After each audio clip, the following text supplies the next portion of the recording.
Let me blast off real quick, and then we'll keep talking about birthday stuff. But yeah, hold up.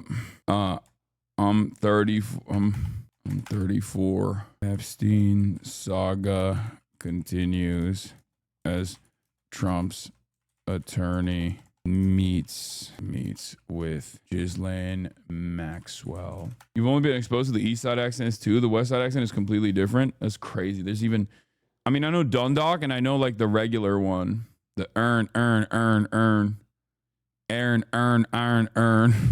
earn. This is the classic. This is the classic. I said, Baltimore accents say this phrase out loud. Earn, and earn. Hold on, my earn. Aaron, earn, and iron. Yeah. So, Epstein saga continues as Trump's attorney meets with Ghislaine Maxwell. Trump is mad about South Park. I'm from Hamden, and we have a much more Southern MD quality to our accent. Think Hairspray by John Waters. Okay, I don't know how that sounds. My favorite from Reggie. You go around talking about you fuck my father and shit. You Lil Rodney's son? Yes, I'm Lil Rodney's son. You talking about Rodney with the fat ass butt? Yo, why is you playing at me, yo? My fault, OG. No, ain't no my fault. Run your pockets, yo. For what? Yo, kick them bitches out, yo. For what? Yo, matter of fact, I'm ready to go get Lil Travis on you. My niggas keep talking about you going around talking about you fuck my father and shit. Yeah, Trump said he's allowed to pardon Ghislaine. I'm going to talk about that. Hold up. Okay, there are so many. Today, there are so many blast off memes. Y'all are crazy. I'm going to post a lot of them, okay? I'm going to post as many as I can, which is 4. Okay, I'm 34. Epstein saga continues as Trump's attorney meets with Ghislaine Maxwell. Trump is mad about South Park. What else? There's so much going on. Hold on. Hulk Hogan died. More leaks. Yeah. New party in the UK. That's not new news. That's been news. We've been known about that. Search Hasanabi R34 to learn more about his birthday. Do not do that. Do not do that. And I don't want to know about it either. I don't want to know. Don't do that. Okay? Here.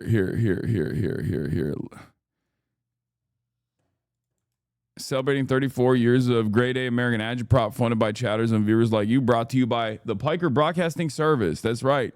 PBS, the Piker Broadcasting Service, is sponsored by you, the viewers, and for you, the viewers, and nobody else. Please talk about Hunter Biden's interview. I know it's trash, but I just want to hear you talk about it. I haven't really had any, like I've seen him talk about crack cocaine on the interview, and it's pretty crazy. Playlist for later. Hey, thank you. New insane leak. What is this?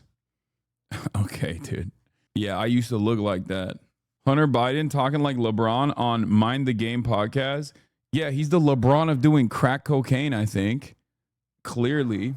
Thailand is considering banning Israeli tourists. Yeah, Thailand's out of... There's a lot of crazy stuff happening in Thailand, dude. You were so cute. What happened? I got old. That's what happened. Yeah, I'll show you guys the birthday gifts in a second. I only got a couple, and they're all sick. Here is the birthday gifts I got. Okay, hold on. Let me close some of these freaking tabs because I got so much of these goddamn tabs open right now. George Santos is going to prison. Nandre said my birthday was like woke Jeff Bezos' wedding. First and foremost, here is the fit. This is birthday gifts. Marsh got the pants. Shouts out.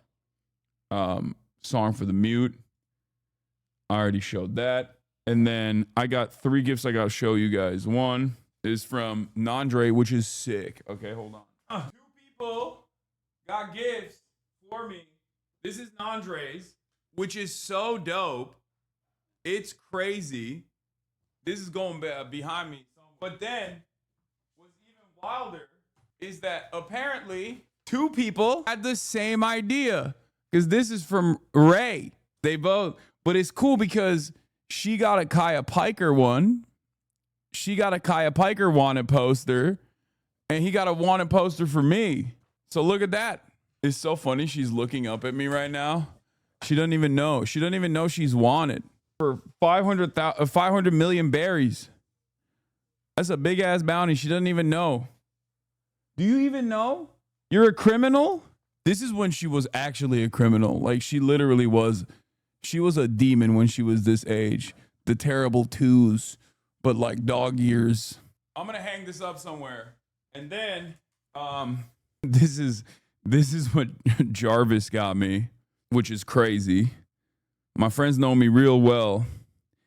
A Saddam Hussein trading card, PSA graded. A Saddam Hussein Operation Desert Storm trading card. Saddam Hussein, president of Iraq. Hussein has been the president of Iraq since 1979. Skill and force have kept him in power. He's also the head of the Ba'ath Party, which supports policies of socialism and Arab nationalism. In 1959, Hussein was forced into exile because of his association with a failed assassination plot. Returning to Iraq, he was imprisoned from 1964 to 1966. After his release, Hussein began laying the foundation for his rise to power. Born in Tikrit. Yes, Jarvis Johnson got this. Birth date, April 28th, 1937. Education, Cairo University, Egypt. Baghdad University in Iraq.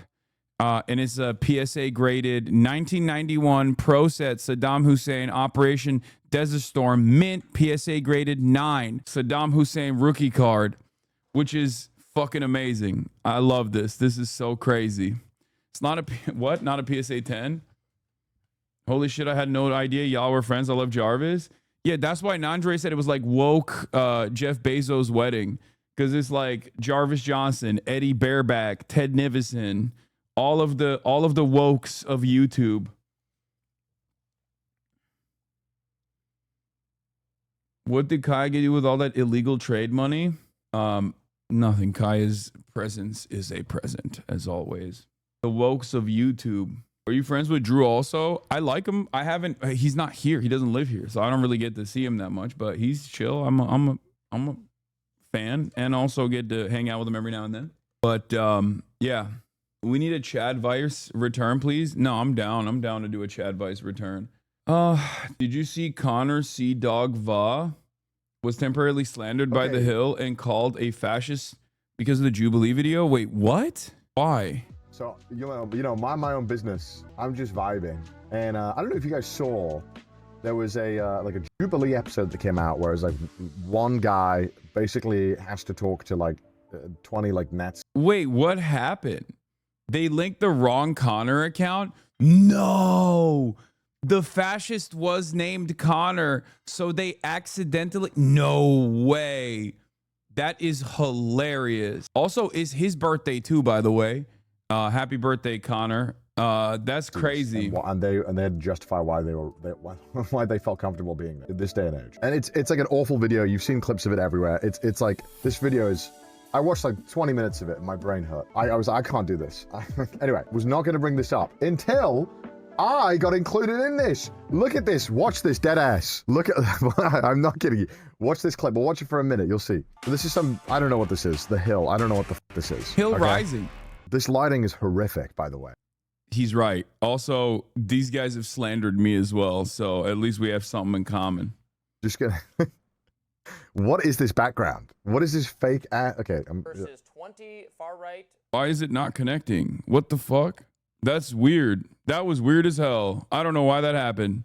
I'm back though. That just that was weird. That was weird because like nothing on my end, the internet was perfectly fine. Nothing like the internet was perfectly fine, but I just dropped off my OBS for some reason. But yeah, let's get back to this video. What about the persecution of the Jews? Well, I mean, I certainly don't support anyone's human dignity. Terrible. Like these guys are all awful people. Nazi persecution of the Jews. Anyway. I think that so this clip goes on, right? A little bit of persecution and stuff like that, which is bad. And this guy is called Connor, by the way. Just so you know, this guy's called Connor. Terrible day for Connors. Terrible day for Connors out there, right? I was already aware that Connor was a pretty generic white name. I couldn't get away from that, but like, look, anyway, because you're a little bit more than a far right Republican. Hey, what can I say? I think you can say I'm a fascist. Yeah, I am. Insane to say that out loud. The man who identified himself as Connor doubled down. Okay. I quite frankly don't care. Was that really necessary? Was that it? Was that cut there necessary? Think about me. If I'm a Nazi and the being a feeling Nazi, is mutual, if so- being a Nazi means upholding human Canada. dignity, because I even believe in your dignity. I don't in a state that Again, I was wouldn't raised, normally talk about this I shit on wouldn't stream, wanna but wait hurt for you it. or anything like that. But What are we quite doing frankly, here? I don't debate fascists. okay. So do you concede then? I mean, why? Do I Okay, concede cool. you're a fascist who will condemn the Nazis? Insufferable. Yes, I concede. Insufferable. Okay, I hate great. watching this. This thing is awful. Connor says he was fired for his political beliefs and launched Rightfully a so. fundraiser on a Christian crowdsourced site, Give, Send, Go, and as of airing, he's raised over $26,000. A Awful. YouTuber also named... That's crazy. You donators are... Dude, you know what I just realized? Also, it's Mehdi Hassan. So this is like... This could be a screen grab. This is me versus Connor. Yeah. This is me... This is me versus Connor.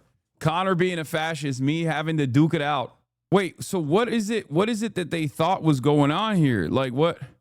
I'm so confused by this. They like mistook the charity on a Christian crowdsourced site, Give, Send, Go, and as of airing, he's raised over $26,000.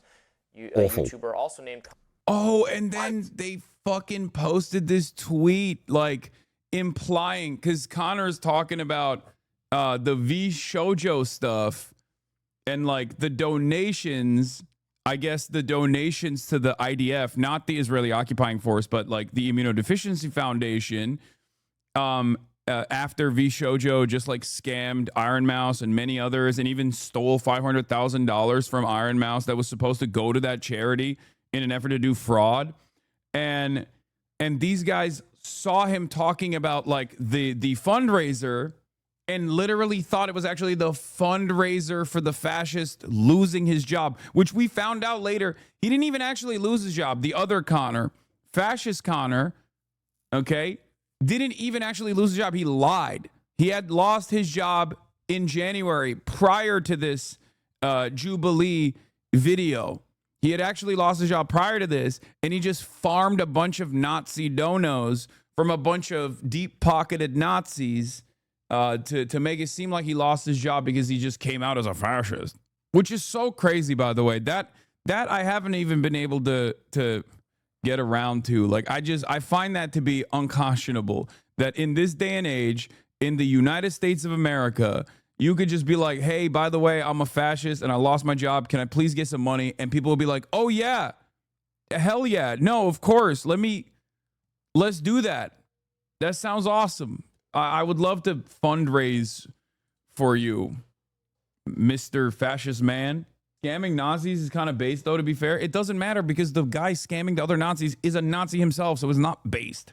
It's like that one lady who was like, I said the N-word to a black child, and now I have to get money somehow. And people were like, here is $100,000. Anyway, that's like something that is, that's not the main point of this story. It's just something that I constantly think about because I feel like it's a real indicator of how bad things have gotten. But yeah, Connor Dog Virginia got caught in the crosshairs here by The Hill because he was talking about a totally different fundraiser for not even the bad IDF, but the good IDF. You're doing the thing that pisses Maya off. Yeah, I'm sorry, Maya, if you're watching. Listen to this. Listen to this intro. Of airing, he's raised over $26,000. A YouTuber also named Connor posted, quote, "It warms my heart to see such an awful situation turned into something so amazing. All of you donators." No! That is not what I was talking about! I'm talking about a different fundraiser! What the dude, totally different. Yes, it does. It unfortunately has an acronym. There's IDF, and I guess that maybe they thought, because, but look, totally different. I am not. This guy is a piece of shit. I'm talking about something else. Do you not have a single journalist who is doing their job correctly? What is this? Why am I in this? This is insane. What the... Bro, do your goddamn job. It's funny because no, the answer is no. The answer is no. Like literally. In this day and age, the answer unfortunately is no most of the time. Also, happy birthday, Connor. There's your birthday. There's your birthday present. You're a fascist now. Isn't this literally grounds for him to do a defamation lawsuit? No, it's not. Okay, because this is not a real. This is not like, it's not malicious chatters, especially in the United States of America. It's not malicious. They fucked up, and I'm sure they already changed it and redacted it. You know what I mean? It's a big ass mistake that no media company that's serious should ever actually do, right? But it's just negligence. It's not malicious. There is no malicious intent here. How is that not defamation? American laws are insane. Defamation in the United States of America requires not just negligence, but malicious intent. As in, you have to, it's an incredibly high standard. Okay, you have to have malicious intent. You have to like basically be able to prove that this person knew that you weren't that Connor and knowingly still said that you were that Connor in an effort to harm you, in an effort to defame you, so you could receive, like, so you would receive financial penalties, you know, emotional damages, whatever. Okay, that's it. The original tweet had images. Yeah. It warms my heart to see such an awful situation turn into something amazing. All you donators are Giga Chads. Holy shit. Yeah. Yeah. Giga Chads for what? For donating to a fascist. No, I'm just kidding. Oh, that's funny as hell. That's funny as hell, bro. Like creating a whole website saying Connor looks like a certain movie producer. I don't even know if that I don't even know if that reaches the standard of defamation, for the record. So no, I think like the defamation suit that you're talking about was with Ethan Klein and that like billionaire guy. And obviously we don't know how it would have played out, but he lost like the countersuit, and then they had to settle, and he forced them to apologize, and who knows how much money he took from Ethan. But that was specifically, if I'm not mistaken, because Ethan knowingly kept repeatedly talking about how he was doing a Ponzi scheme, because one of the articles had said that he had done a Ponzi scheme, I think, right? Like he had done a Ponzi scheme when he had not done a Ponzi scheme, and then the article actually retracted it. And it was a Variety article that had retracted it. Ethan knowingly still kept promoting it over and over again. And I think that was the reason why he lost the countersuit. And that was defamatory enough. And instead of avoiding a long, lengthy, and even more costly court process, it seems like he engaged in some kind of bargaining. And they settled. And part of the terms of the settlement was Ethan Klein deleting all of the Ryan Kavanaugh, right? Ryan Kavanaugh stuff, and then scrubbing all of the old segments of Ryan Kavanaugh mentions, and then turning around and apologizing for it. It was like a lengthy apology that he had to do. Someone is wishing you a happy birthday. Let's see, what is this? Winnie says, happy birthday, Unc. Aw, my lady. Just curious, but have you addressed the pirate software controversies? No. What? That he was like shitty in a WoW raid and people hate him because they think he's condescending? I don't care. Yeah. Motherfuckers would be like, bro, have you seen this guy's controversy? And the controversy is that he's arrogant and everybody hates that. And then that's it. No, it's his stance to get that one EU gaming petition. Oh yeah, it's the stop killing games thing that like really restarted the stuff. I mean, look, one of my major disagreements with Pirate Software is that I'm pro piracy and he's not, even though his name is Pirate Software. I don't have any opinions on him. He's seemingly a nice guy. And it doesn't seem like he's like I mean, yeah, he's a dick, but but like my major disagreement always has been that I am pro piracy and he is not. So I don't know what else his opinions are. I don't know anything about like people are saying, and he worked at Blizzard, don't you know? Like, I know that those are like memes apparently because he says he works at Blizzard or something. I don't know anything. I don't really care. I genuinely don't really care. But the Stop Killing Games initiative, I didn't really pay close attention to, but I mean, they are killing games. It's true. It's capitalism that's killing games. And I assume the Stop Killing Games initiative is about like that. Maybe. I don't know. Is about IP retention. Okay. It's a valid initiative, but I don't know why people care about them so much. Yeah, I think the initiative in and of itself is more important than if you want me to like look into that. I would say that the Stop Killing Games initiative, I'm not too familiar with it, but if it's a consumer rights initiative, then I'm on board with it. It's great. Sounds fantastic. He just became a lolcow for other streamers. Yeah, I think there's like a lot of people that get in the crosshairs of like some of these classic streamers, and then it's pretty hard to navigate in that space after you get in the crosshairs. Like there's hundreds of random guys online that are just like pirate software, thousands even. It's gamer drama pervert content. Yeah, I think so. I could look into the Stop Killing Games initiative though. That sounds like something I'd be on board with, if that makes sense. Dude, what is happening today? My banners are breaking way faster than they usually do. It's probably because I'm getting a lot more gifts, gifted subs today than I usually do. Most likely because it's my birthday. Yeah. One dude made one video a day for the last 3 weeks about the same thing, lol. Wait, really? You don't care about the initiative? You hate gaming? Be honest. What is this? Stop Killing Games. Stop Killing Games, a consumer movement started the challenge of the legality of publishers destroying video games they have sold to customers. Yeah, this is ridiculous. Is this about fucking not allowing? Is this about how since we've moved into digital copies that like nascent games that are not updated any longer get destroyed? Yeah, I don't know why anyone would be against this, okay? It is fucking bullshit. It is ridiculous.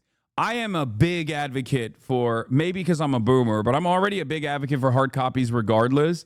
It is crazy that a lot of the movement towards digital has allowed these corporations to basically go, yeah, you don't have this game anymore.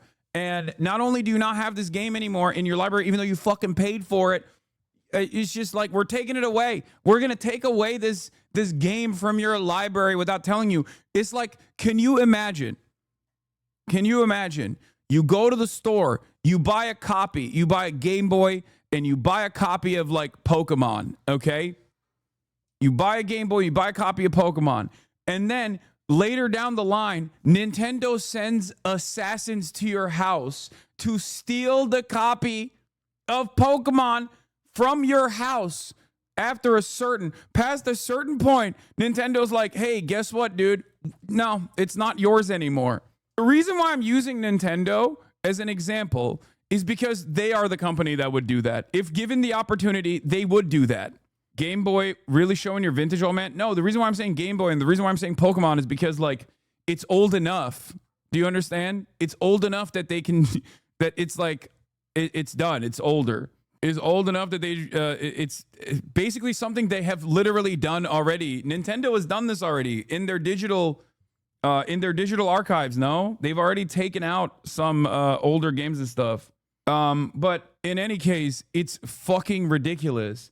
I like, see, this is one of those things where it's like, I don't care who supports this. I don't care who's against this. If you want my take on it, I think it's insane that we have now already, as a cost-cutting measure, in some instances, moved away from physical copies to digital. And there's some benefits to digital copies as opposed to physical.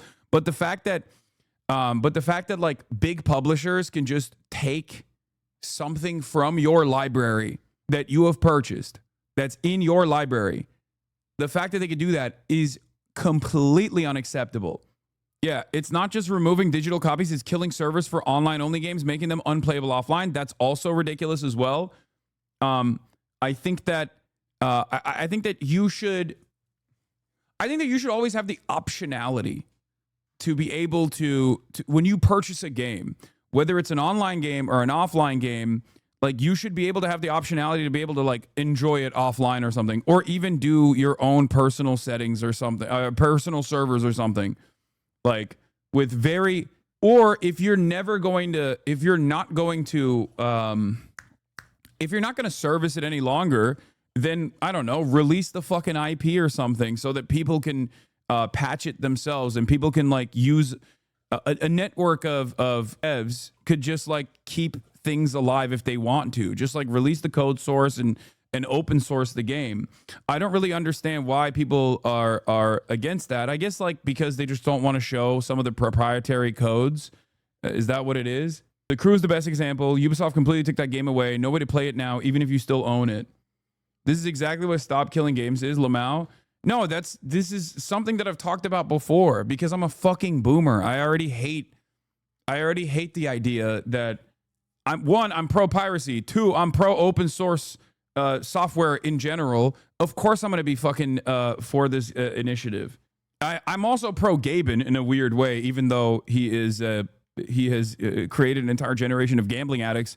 I am pro Gaben when it comes to, you know, his classic take. Piracy is a service problem. He's right. Linus and Luke from Linus Tech Tips have talked about this a lot. It's weird because you can't legislate forcing companies to support games in perpetuity, but there should be some sort of recourse for consumers when companies no longer support servers for online-only games. Look, I'm not a developer. I don't know how to do code or anything like that, but I suspect that there is probably a way to hide like some of the most important proprietary aspects of your code, and not release that while also simultaneously like, because you don't want vulnerabilities for your newer games that you're creating, right? And I assume that if you were to like release all of the information so that people could just like set up their own servers or whatever, then in that case, I can understand kind of what the developer would not want out there. But having said that, I'm sure there's a workaround. Create a public domain for video games. I love that. You can absolutely do that. There are pieces that can be condensed or separated, but you can still have online functionality and capabilities. If that was the case, they wouldn't have Denuvo/anti-piracy software in the first place. Steam isn't completely DRM free though, so it isn't like you own all the games you buy on Steam. No, I know. And not only that, but Steam has also taken up an interesting initiative where I guess like MasterCard or Visa can now decide that certain games are illegal to play and then you can't fucking buy them. Like, it's crazy. That is also crazy. And I know there's some freak ass games out there, but that should be up to the discretion of Steam in and of itself and not the discretion of your fucking credit card company. What do you mean? To be fair, it was gross games. No, I know that. I'm not making a value judgment on the games themselves. Okay. But I don't like the precedent. I do not like the precedent of MasterCard and Visa, which already are fairly restrictive in terms of payment processors. Like, this is something that sex workers talk about a lot. Part of the reason why sex workers were really on board with cryptocurrency from the jump was because MasterCard and Visa were like not allowing any sort of payments to be conducted that was sex work, even if it was legal sex work. And in many instances, it is legal sex work, and they still would not allow it to happen. So, the idea that like a third party middleman that is a payment processor gets to dictate what you can and can't buy is kind of crazy, especially without any sort of legislation, especially without like any sort of argument as to why they're doing this. You know what I mean? And considering that it's like an insane precedent, you could just like add whatever the fuck you decide on there as a game or as a thing that you're purchasing that they don't want you to purchase. What shit capitals would say no to all that money law? It's actually crazy how much the Steam payment processor thing is similar to Trump's immigration policy, starting on a false pretense to eventually gain more control to do crazier things. Oh yeah. Apparently Visa/MasterCard were lobbied by an Australian Christian group. That is the least surprising thing I've ever heard. Almost all of these initiatives, like anti-porn initiatives, fun fact, are like 90% of anti-porn initiatives in this country are started off by Mormon advocacy groups that actually hide that they're Mormon advocacy groups by using like Scientific Happiness Foundation or whatever, or the Secular Science Foundation, but it's usually just still Mormons. A lot of the anti-porn laws come from the Christian right movement, and the same goes for stuff like this as well. They've been pressured by right-wing Puritan evangelists, which are already gearing up to also include games with any LGBT teams. Yeah, which is ironic because a lot of these guys who are like, oh, don't take away my weird porn games, right, are also the same guys that are right-wing themselves. And they are the same guys who constantly complain about like gay shit in video games. And it's weird because like on the one hand, the entry point for a lot of these like puritanical right-wing Christian groups is going to be banning like the weird games that they like, while simultaneously the ultimate goal that they have is to ban, you know, LGBT shit in any video game, ultimately, to say, oh, well, you know, we have to, this is also gross. This is also moral decay. So then what? Do they turn around and go, no, actually, this is just like they're destroying, what is it? Sweet Baby Inc. So they're based now. So the puritanical right-wing Christian nationalist advocacy groups are now good because they don't like homosexuals in video games. Anyway, we moved on from stop killing games now to the other Steam thing. But remember, in most circumstances, the I'll know it when I see it method, which is unironically something that the Supreme Court has put in their decision when talking about obscenity laws and restricting First Amendment artistic expression, it's kind of the best policy to go along with the I'll know it when I see it policy. Because, like, ultimately, curbing artistic expression is not good. It's not a good thing at all, especially considering that virtually every single new wave of art has always come with a lot of resistance. People have immediately said, this is degenerate, this is morally perverse, you shouldn't do this, every single time. And then we take it for granted years later down the line. If you know anything about art history, you will realize that every single new meta in art has come along and people have literally said the exact same shit, where it's like, whoa, whoa, whoa, you can't do this. This is completely unacceptable. This is moral decay. And then we just take it for granted. So, you know, it's not great. Yeah, here it is. Australian anti-porn group claims responsibility for Steam's new censorship rules and victory against porn-sick, brain-rotted pedo gamer fetishes, and things only get weirder from there. Collective Shout, an Australian anti-pornography group, has claimed credit for Steam's recent removal of a large number of sexually explicit games and new stricter moderation guidelines regarding such material. In a statement to PC Gamer, Valve cited pressure from payment processors like credit card companies and PayPal for the move, while Collective Shout touted its open letter and consumer campaign targeted payment processors for inciting that pressure. This was first reported by Waypoint, which has since pulled its 2 articles on the subject without explanation. The article's author, Anna Valens, has alleged that Vice's parent company, Savage Ventures, removed the articles due to concerns over their controversial content rather than any error in the reporting. Collective Shout began in 2009, co-founded by self-described pro-life feminist Melinda Tankard-Reyes. Collective Shout describes itself as a grassroots campaigning movement against the objectification of women and sexualization of girls in media, advertising, and popular culture. To date, it has been involved in unsuccessful efforts to ban Snoop Dogg and Eminem from Australia, a successful 2015 campaign to prevent Tyler, the Creator, from touring Australia, a successful 2015 campaign to pressure Target and Kmart.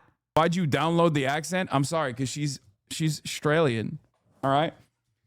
To stop selling Grand Theft Auto 5 in Australia. A petition to ban the game No Mercy from sale, which ultimately led to the developers pulling it from Steam. An unsuccessful petition to ban Detroit Become Human from sale in Australia. So here's the thing, okay? Have you noticed? Or no, have you noticed something here? That's ridiculous. They have ridiculous ass fucking demands. They're just trying to fucking hit whatever they can. Do you understand? What do you mean Detroit Become Human? What the fuck? Because it's cringe? Is that what it is? You don't like that it's cringe? Detroit Become Human is a fucking, like, not so subtle allegory about racism. That's it. It has messianic imagery. Oh, that's why. Nice. On July 7th, Collective Shout shared an update on his NoMercyChange.org campaign, calling on supports to email payment processors, including PayPal, MasterCard, Visa, and Discover, to demand that they cut ties with Steam and itch.io over hundreds of rape, incest, and child abuse games. This was followed by an open letter from Collective Shout asking that they immediately cease processing payments on Steam and itch.io and any other platforms hosting similar games. So, like, there's some validity, but the reason why they're doing this is not a decent reason, okay? And of course, when they get any kind of fucking any kind of W, they just expand on it and they go crazy over it. Here's Moist video on There's this. huge censorship going on in gaming right now. I'm sure a lot of you saw Steam a few days back announced that hundreds of games have been pulled from their catalog because of the efforts of a group known as Collective Shout. Collective Shout is an organization that has been forcing payment processors to bully platforms into removing games they deem unfit for sale due to the themes around them. And for Steam's case, they targeted hundreds of adult games that featured like rape and incest. And a lot of people were pumping their fist like, yeah, that's good. How could you possibly be mad at that? Less degeneracy and disgusting shit on the platform. This is a big W across the board. It's not censorship if it's things I don't like being taken down. Obviously, like every weapon out there, this is only going to be used for good. Clearly, they're only going to use this power to take down very bad, gross things. Which is the most low IQ take you could ever have. Collective Shout, just yesterday, has now also gone after itch.io, and they have removed every single not suitable for work game from their platform. Not just rape and incest games, all adult games. We have de-indexed all adult NSFW content from our browse and search pages. We understand this action is sudden and disruptive, and we are truly sorry for the frustration and confusion caused by this change. Recently, we came under scrutiny from our payment processors regarding the nature of some content hosted on itch.io. Due to a game titled No Mercy, which was temporarily available on itch.io before being banned back in April, the organization Collective Shout launched a campaign against Steam and itch.io directing concerns to our payment processors about the nature of certain content found on both platforms. So this is the playbook here. Collective Shout is a very powerful organization who somehow has a lot of leverage on payment processors. I don't know if they're just over there giving them perpetual wet willies or they got some serious dirt on like the upper echelon elites in the food chain at the payment processors. No, it's none of those things. I know what it is because I am victim to these kinds of fucking cry campaigns all the time. It's just the weaponization of bots and Karenism. The power that email campaigns hold in the minds of the boomers is so crazy. And considering that all of these companies have 50-year-olds in positions of power, 50-year-old plus people in positions of power, they get like 10, 15 emails directly to their email inbox from people that are turning around and just like straightforwardly sometimes lying about shit or sometimes making a valid complaint. Okay? It freaks them the fuck out. Okay? Companies do not understand how this kind of messaging campaign works. Like they don't get that like the people behind it might be insane. The people behind it might have alternative reasons, like or nefarious purpose here. Like they just don't have any capacity. Do not look up No Mercy. No. I understand. No Mercy is like a valid one, but make no mistake. Just because No Mercy is like a valid thing to complain about does not mean that like Grand Theft Auto 5 is a valid complaint or Detroit Become Human is a valid complaint. These guys don't actually tackle this kind of stuff from a framework of like honesty, morality, or any sort of like real reason. They'll just go after edge cases like No Mercy that are, within the confines of reason to get banned, to demand banning. Okay. But their goal is to basically fucking take out anything. Like their goal is to basically take out anything they possibly can. It's to get your foot in the door so that you have a strong foothold and you get a couple scalps and then you can expand on that. You can continue doing these sorts of messaging campaigns. And then there's like there's obviously like a lot of media coverage around it. I mean, fucking Charlie knows who this company is. You know what I mean? Charlie knows who this group is. That means that they have successfully gotten a bunch of scalps and now are seen as like a powerful entity. Now corporations will be more afraid of this group. Now there will be more people who are like-minded who will join the efforts of this group. Okay? What the fuck is No Mercy? I think it's like a rape game. Like it's literally a video game that's like promoting rape and incestual rape and pedophilia, things like that. It's like gross. That one is, I'm not talking about the game No Mercy. It's like valid to freak out over that or to demand something like that gets taken down. The That's not my point at all. That should be banned. Come on. Chatters, you're misunderstanding my point. Okay? It's kind of like this. There's a difference between someone who is a Holocaust denier actively spreading anti-Semitic conspiracy theories and someone who is simply anti-Israel while simultaneously combating anti-Semitic conspiracy theories. Do you understand? When companies that are supposed to be tasked with like this kind of sanitation do not actually take the necessary steps to be as careful as they possibly can be, and as a matter of fact, weaponize allegations of anti-Semitism, all of a sudden, you basically have diluted the fucking, you've diluted the issue. It no longer has the same level of power. At first, it will be powerful. At first, companies will get scared. And then eventually it'll go back to fucking complete free speech regardless, like maximalist free speech positions regardless, because you've already lost the plot. You've done it too much. Later in the video, Charlie thinks there's a feminist group because they wrap their messaging around protecting women. Yeah. It is pretty nefarious. It is pretty nefarious that these guys will also say like, oh, we're doing this to protect women, when in fact it's like a very clearly a right-wing a right-wing Christian advocacy group. It's not. It's like TERFs and SWERFs that say that they're feminists and that's why they're anti-sex work from a feminist position, or they're anti-trans from a feminist position. It's just fucking bullshit. It's an obfuscation that some people find themselves swept away by. This is the lady, Australian political activist, writer, speaker, media commentator. She describes herself as an advocate for women and girls and is a pro-life feminist. Her campaigns to ban X-rated films have gained national attention in Australia. Tancred Rice is a founder of Collective Shout, a nonprofit organization best known for leading a successful campaign to block the artist Tyler the Creator from touring in Australia due to lyrics considered misogynistic, as well as the removal of multiple Steam games alleged to have depicted rape, incest, and child abuse, which journalistic investigations found also include non-pornographic games containing LGBT themes. There it is. There's a weird handshake that takes place here with like right-wing gamers who want to play like the rape games and get mad and say this is a First Amendment violation, but then also hate gay themes in the games, which Melissa Tancred Rice also hates. As a matter of fact, I would go so far as to say that Melissa Tancred is using the understandable position of trying to get these like, you know, incestuous pedophilic rape games banned to get a foothold, to create a precedent, to show that she is capable of doing that so she can literally ban the fucking the gay games. Yeah, that specific game is already banned on itch.io. The pressure still forced them to delist every single NSFW thing on their website. This doesn't only affect things that one person thinks are objectionable. Yeah.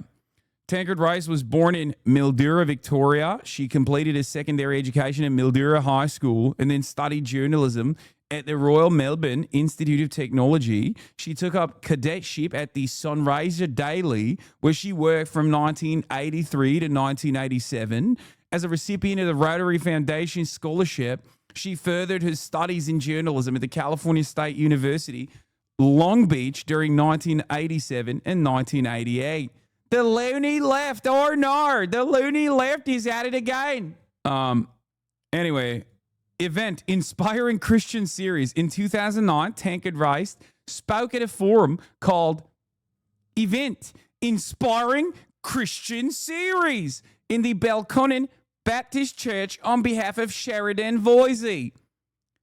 Yeah, Tancred Rice was on the founding committee of Carinya House for Mothers and Babies and supported accommodation and outreach service for women facing pregnancy without support, and Erin House transition housing for women post-birth. She worked as a consultant for NGOs with a focus on global poverty, including World Vision Australia. Tancred Rice is a contributing editor for 5 books published by Duffy and Snellgrove. Works co-authored. In response to criticism and race views are pro-life and thus she can't be a feminist. She self-described radical feminist publishers at SpinFX Press, defended Rice feminism as authentic. SpinFX Press held anti-trans events. Of course they did. Yep. Women's Forum Australia is a conservative think tank established in 2005 with the aim of influencing research and policy-related work to affect the social, economic, and health of Australian women. It has also been described as focusing on anti-trans campaigning and having links to the far-right politics, with members campaigning against abortion access, transgender rights, and promoting conspiracy theories around Wi-Fi. Always, dude. I feel like it's like I unearth a rock and underneath it immediately there's like fucking random ass anti-trans shit and then throw in some Wi-Fi 5G conspiracies on the pile for fun. Like they got proof they're in the Epstein files or some shit. But they have got these payment processors by the nutsack, and they are squeezing the piss from their balls. So now the payment processors are LARPing as the moral authority on what people are allowed to spend. This part is absolutely correct from Charlie. I think one of the most damaging aspects of this is that like Steam and everyone else will capitulate to payment processors because there's a major consolidation of power there. And payment processors are obviously willing to cave to a email campaign from a psychotic right-wing woman. Okay? The opportunities there are endless. The opportunities there are endless. Okay? It's fucking ridiculous. And by that, I mean opportunities for censorship there are endless. It will not stop at just like video games that you think are fucking crazy and I think are fucking crazy and are totally ban-worthy. And it will move on to whatever kind of depiction of LGBT in video games, or even the depiction of an abortion in a video game, for example, or in any kind of art. Okay? So it's clear. Why not movies and TV shows? I think that there is a stronger foothold in culture for movies and TV shows. They've tried that for movies and TV shows in the past. The video game industry, I would say, is a obviously a much younger industry, even though it's a much larger industry now than movies.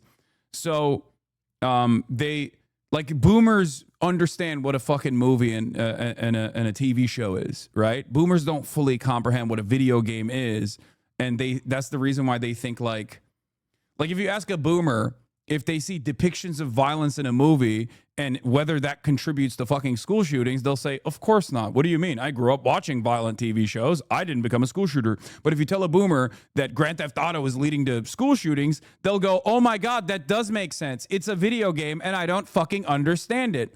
That's because they don't understand what fucking video games are. They can't see it as like literally the same shit that movies are. They don't see it as like art. They see it as something demonic. Do you understand? I do hate that every awful initiative of censorship, ironically enough, people think is like led by leftists, but almost always the successful censorious initiatives always come from the right. Always. Always. It is always backed by right-wing sentiment. Israel is a great example of this. Israel is a right-wing country. Israel's underlying ideology, Zionism, is a maximalist right-wing position. It's a fascist ideology. So Israel's censorship campaign masquerades as like, trying to combat anti-Semitism, which you would automatically assume is like a liberal perspective or even a left-wing perspective. But in fact, it's not about that at all. And it's entirely about making sure that the feelings and the objectives of a right-wing country in committing a genocide is accomplished. It's always right-wingers. Even at the peak of liberal censorship, when people were talking about cancel culture, when people were consistently talking about like how liberals don't want to have conversations, they don't want to have discussions. The most successful advocacy for censorship in the form of book bannings were coming from the right. It was right-wing Christian groups. That has never changed. That has literally never changed. And yet, the greatest trick that the modern right-wing movement pulled was to take over the idea that they were actually for free speech and that it was the liberals and the leftists that were anti-free speech. Is so crazy. Cancel culture is almost uniparty. It's like bipartisan, or rather it's apolitical. Like people just want to cancel whatever their ideological opposition is in general. But the ones that are most successful and the ones that are most ridiculous are almost always right-wing groups, right-wing advocacy groups that might claim that they're feminists, for example, or might claim that they're liberals, or might claim that they're leftists, might claim that they're progressive, but they're still fucking right-wing. Is it effing again? What's happening? It's not happening to me. I don't see it. A mini F. Okay. Let's continue with Charlie. The money they earned on. So they're making these sweeping censorship changes to Steam and itch.io. Steam, they made it very easy for the public to not make a big stink about it because they went after a very low-hanging fruit target that most people aren't going to be upset about. Oh no, you lost all your rape and, incest games. Boo-hoo. call the fucking ambulance. But what people don't realize is that is clearly just the first step here. Collective Shout has now already taken that, which hasn't even been like a full week, and it's translated it to wiping all adult content from itch.io, a totally separate platform using the same methodology of having the payment processors threaten to leave them. Censorship is not something that is a good thing. This is not a positive thing. Yoko Taro also came forward saying, like, this is pretty bad stuff, you know, that other countries can now limit everyone else's free speech. He's right. That's not great. You don't like to see that. And let's go ahead and extend this to its natural conclusion here. As Collective Shout becomes more and more successful at censoring games, other organizations will spring up and do the same for things Collective Shout maybe doesn't want to see censored.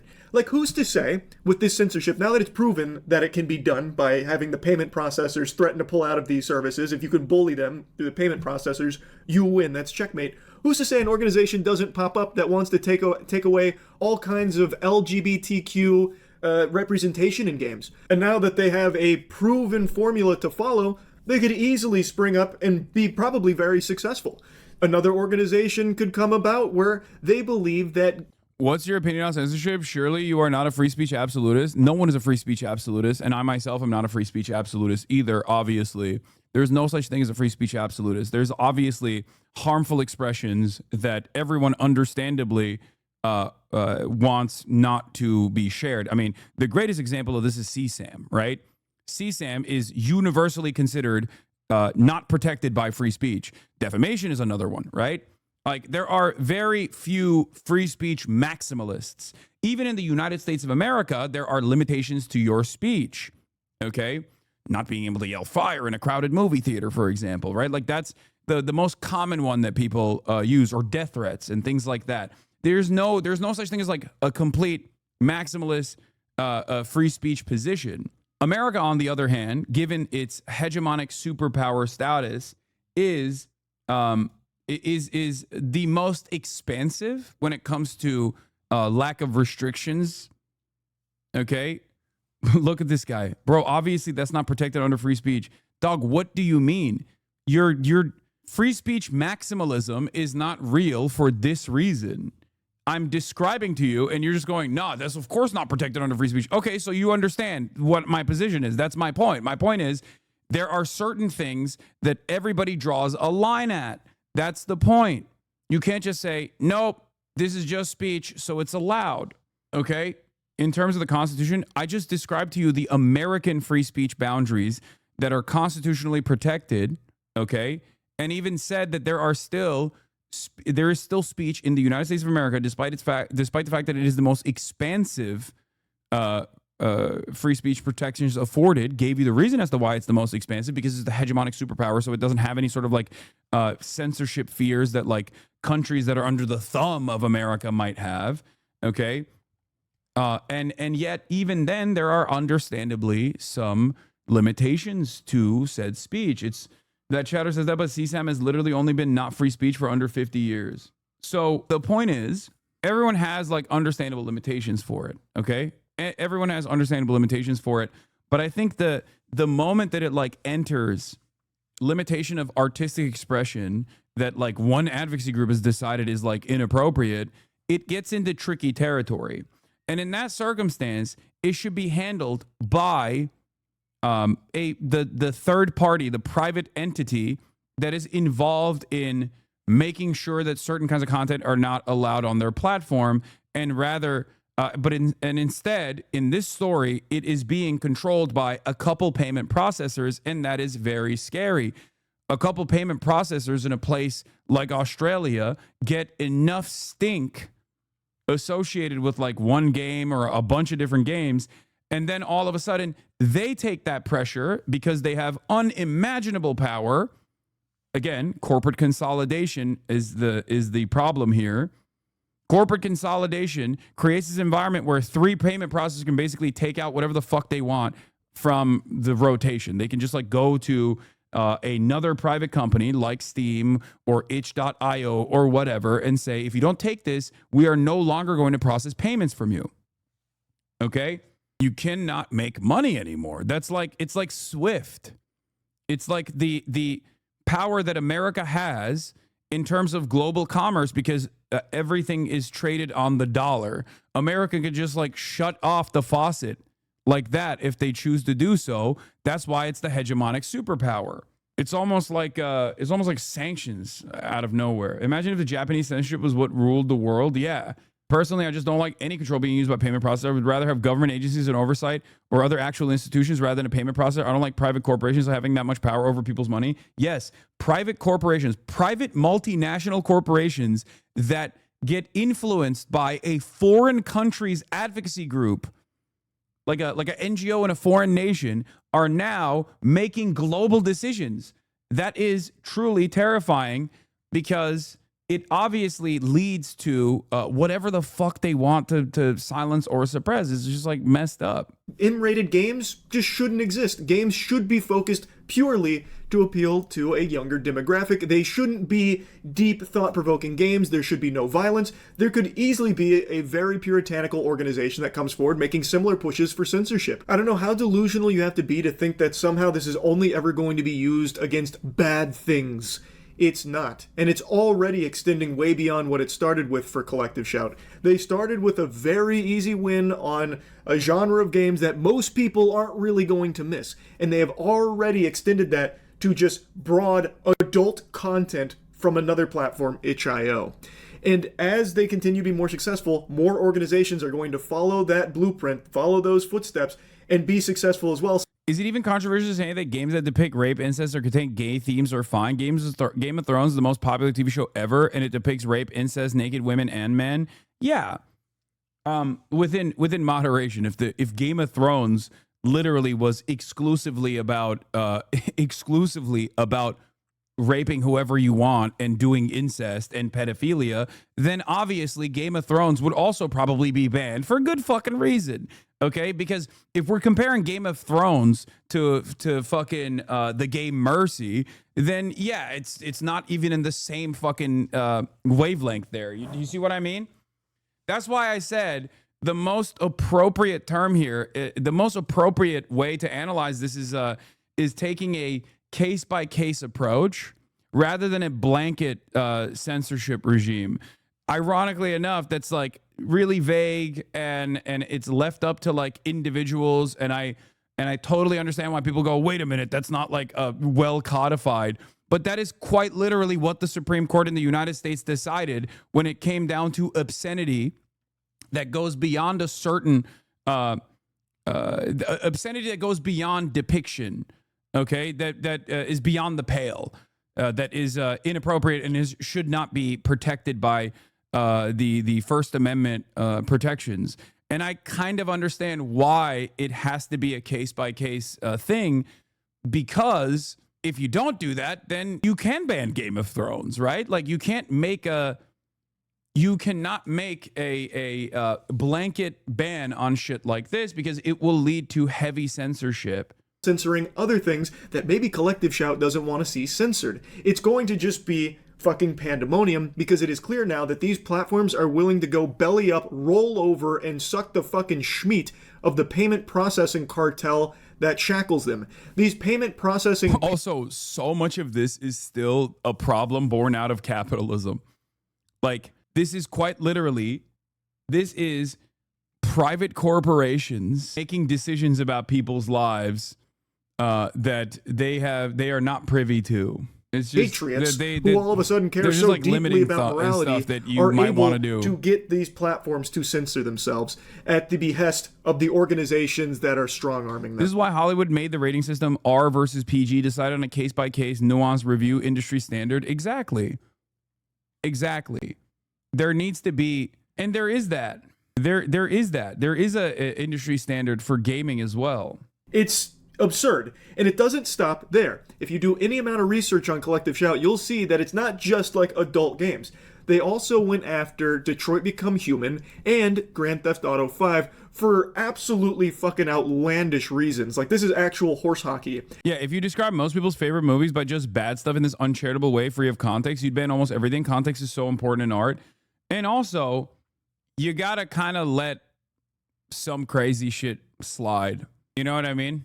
Like, you gotta let some crazy shit slide. This is art. At the end of the day, you have to let some crazy shit slide. It's the reason why I say that is because like there's that classic George Santos conversation that he had. Who was he having it with? I think it was like with Gianmarco maybe or someone else, where George Santos was asked like, oh, did you know that there's like a book in school where there's like depictions of murder and depictions of rape and depictions of incest, like is really fucked up. And George Santos is like, yeah, they should ban it. And then he goes, yeah, that's the Bible. It was Walter Masterson. Thank you. You're right. Walter Masterson with George, friend of the show, Walter Masterson with George Santos. And he goes, yeah, that's the Bible. You know what I mean? Like, so what do we do? You know, are we just going to ban the fucking Bible now? Is that what we're doing? Here, there's a book I saw in the children's library where like these two daughters like take turns having sex with their dad. Everything was like crazy. That's gross. I don't even know that. That's the Bible. Whatever. That's the Bible, George. I'm not That's the Bible. Yeah. That's it. You can depict everything like that.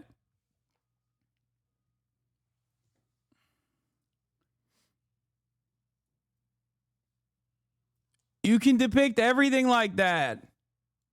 Oh no, the Reddit atheists. The Reddit atheists are now on board with banning the Bible. So they're like, no, actually, maybe the censorship is good.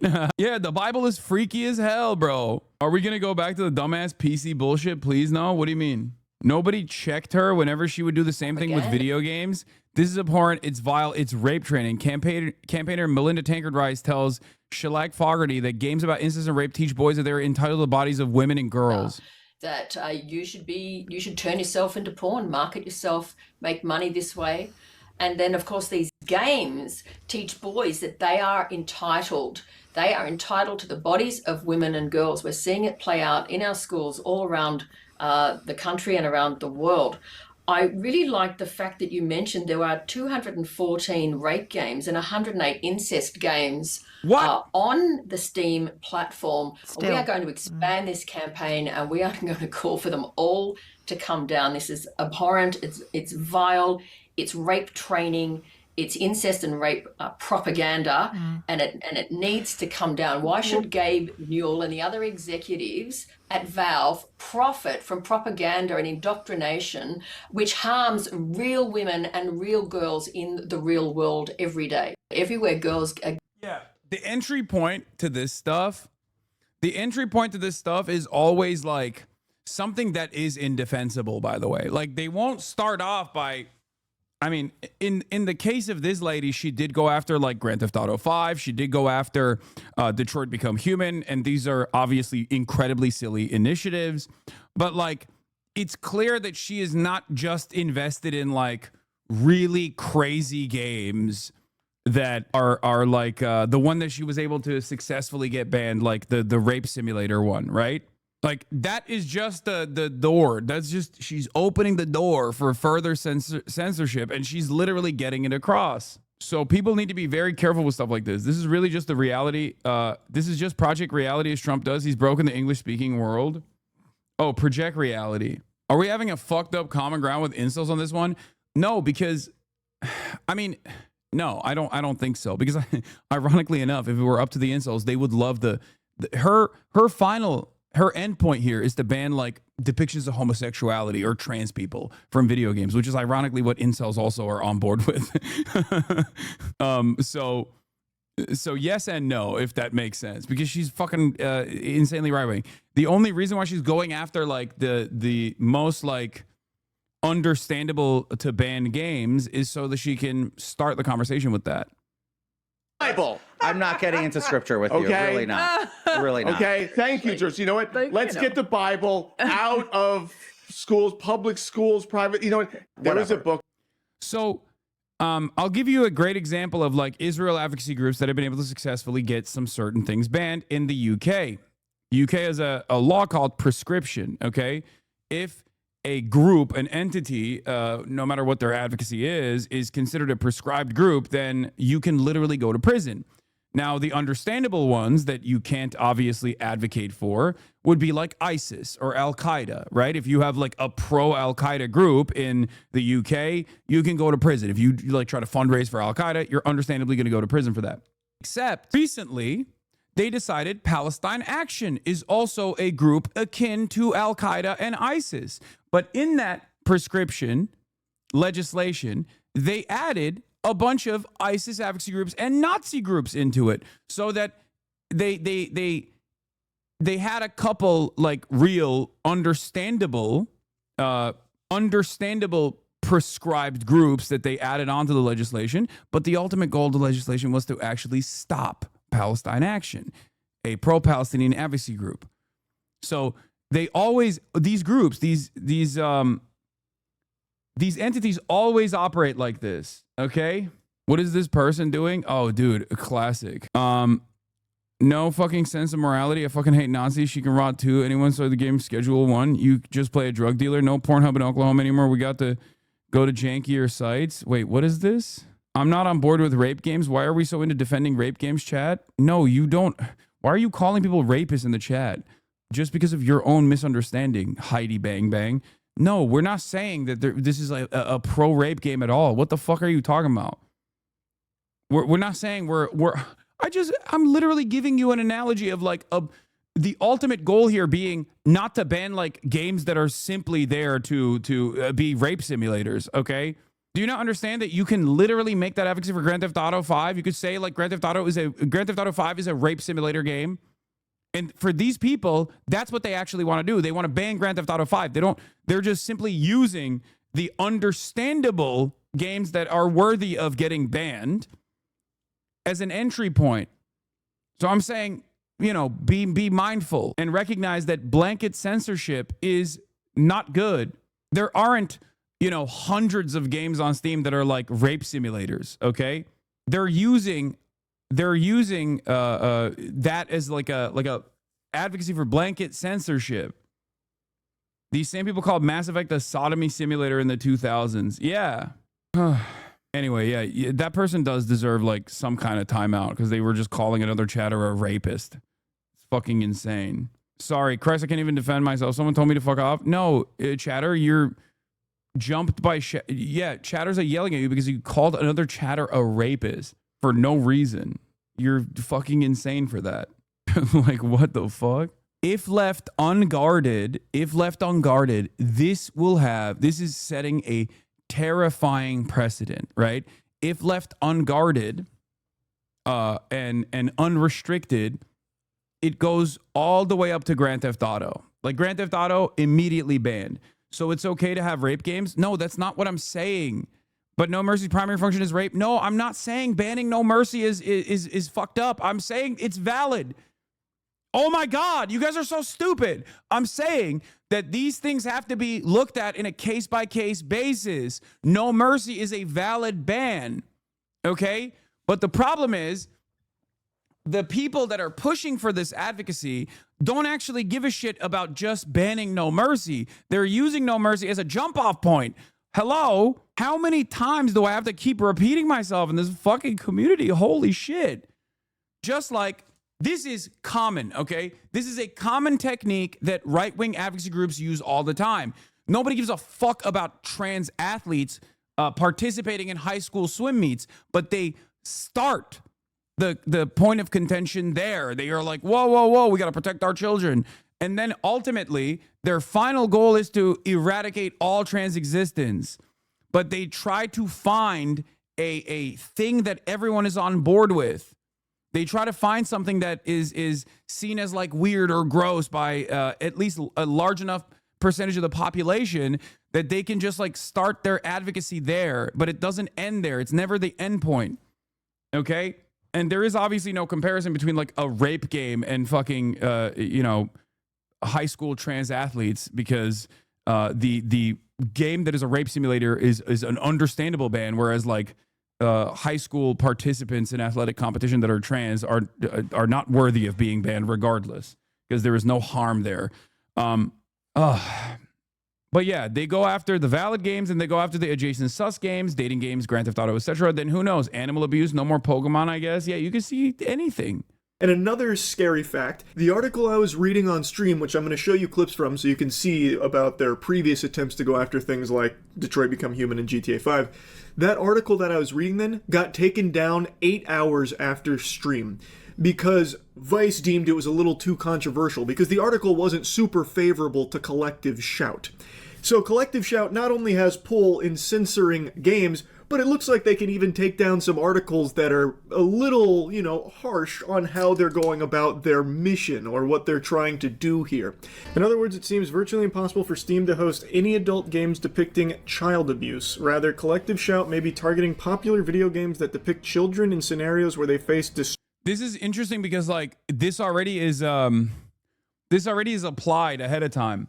Like in Cyberpunk, for example, there are kids, but you can't do anything to the kids. Like you can't kill the kids.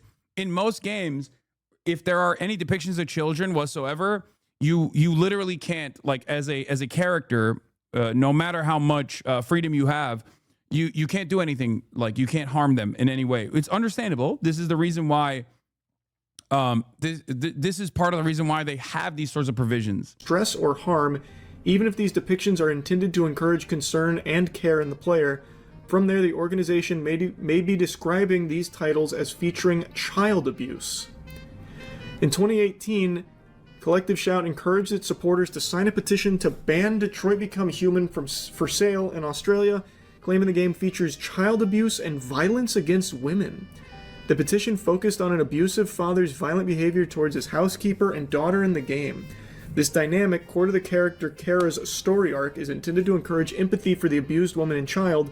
While it's unclear whether Collective Shout is actively targeting Detroit Become Human in 2025, the removal of such a game would be akin to artistic censorship of material discussing misogynistic abuse against female family members. Targeting the game, in other words, could be considered anti-feminist in intent. That doesn't really make any sense. In 2014, The Last of Us has to be banned because you can play as a child, and the main character is a child, and also there are fucking zombies that are trying to eat the child. I think a good analog here would be to compare it to like any depictions of children in movies and in TV shows, which would eliminate virtually all movies and TV shows that have kids in them. It's just like ridiculous. It sounds stupid when you think about it.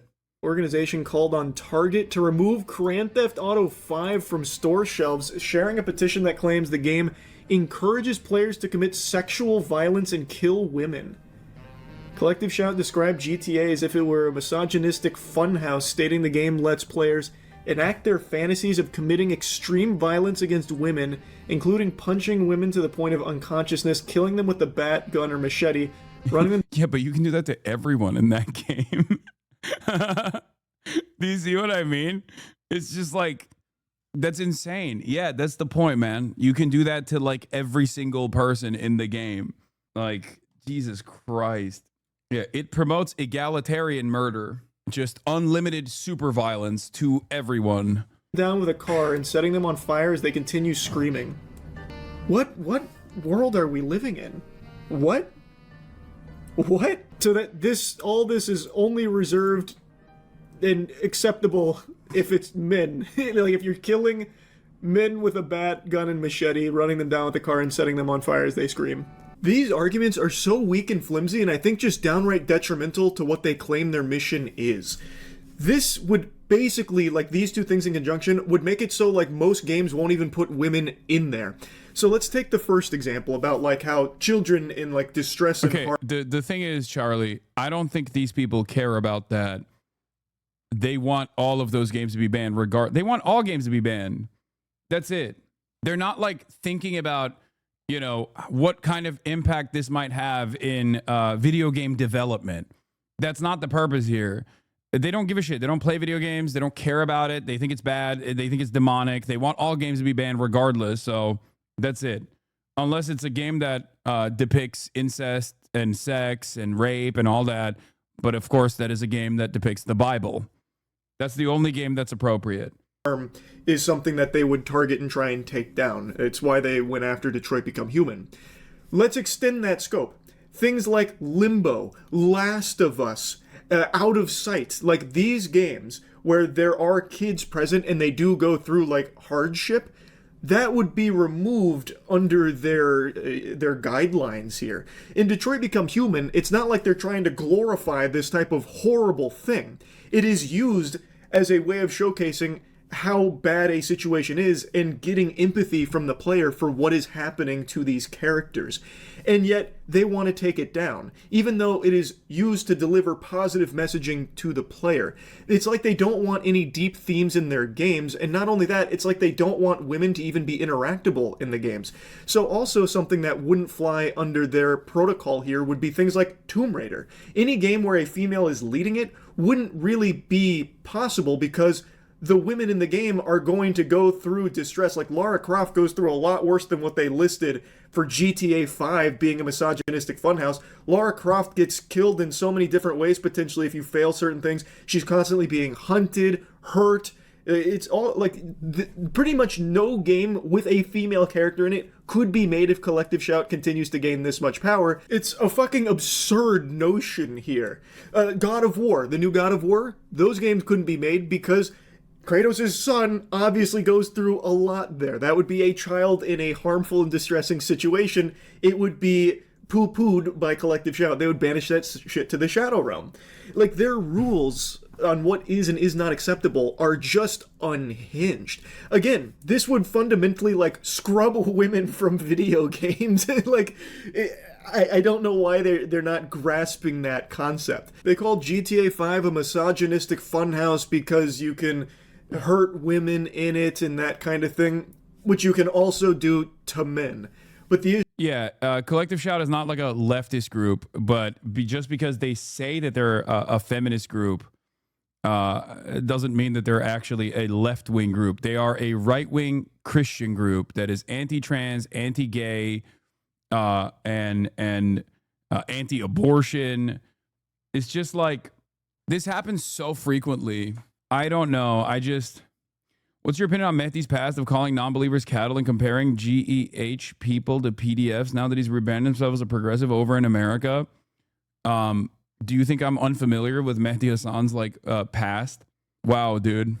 I love that we're currently talking about cancel culture and this motherfucker came in to be like, hey guys, this guy who was, definitely reactionary in his youth, who no longer embodies or exhibits any of those tendencies, is still a bad guy.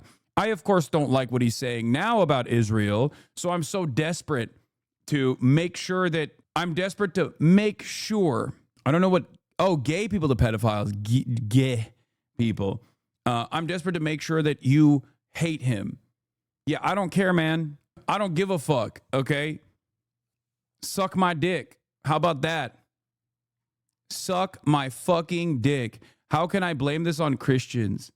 Yeah, there you go. What do you think about gay people, chatter? It's always some fucking Christian nationalist who's like, Mehdi Hassan has the exact same point of view that I currently demonstrate, but had the exact same point of view that I currently demonstrate that he no longer demonstrates.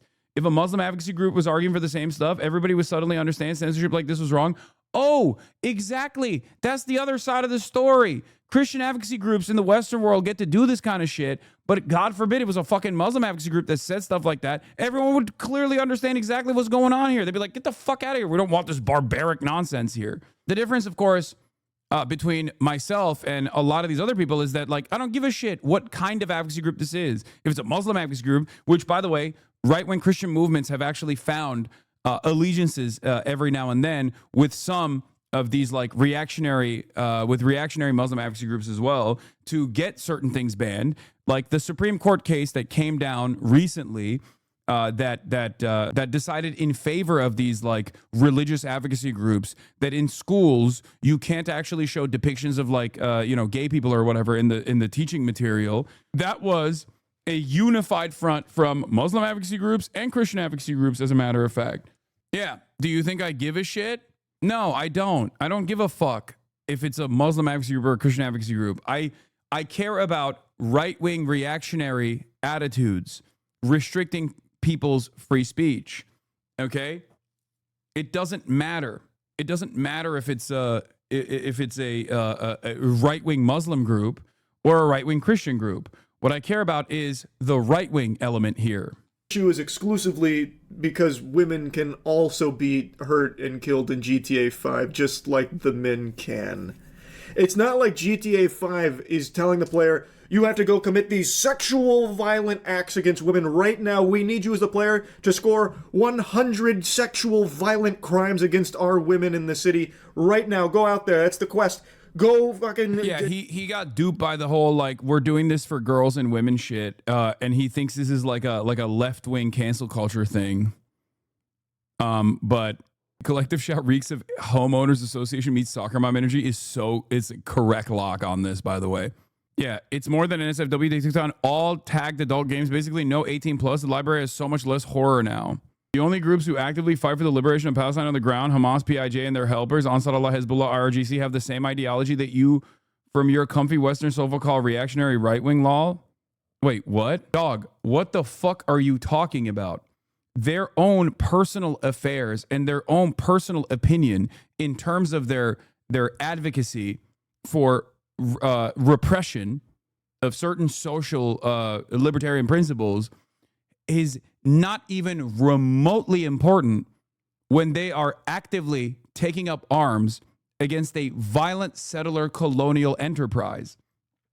Do you feel like we're having a conversation about the IRGC's perspective on fucking depictions of violence in video games right now? Do you feel like these two things are the same? Don't you understand that there is a different hierarchy when we're talking about bombs murdering children versus people living in the fucking comforts of Western Empire, and what kind of advocacy is being done in terms of social repression here? Are you fucking stupid? You can't apply the same blanket attitude.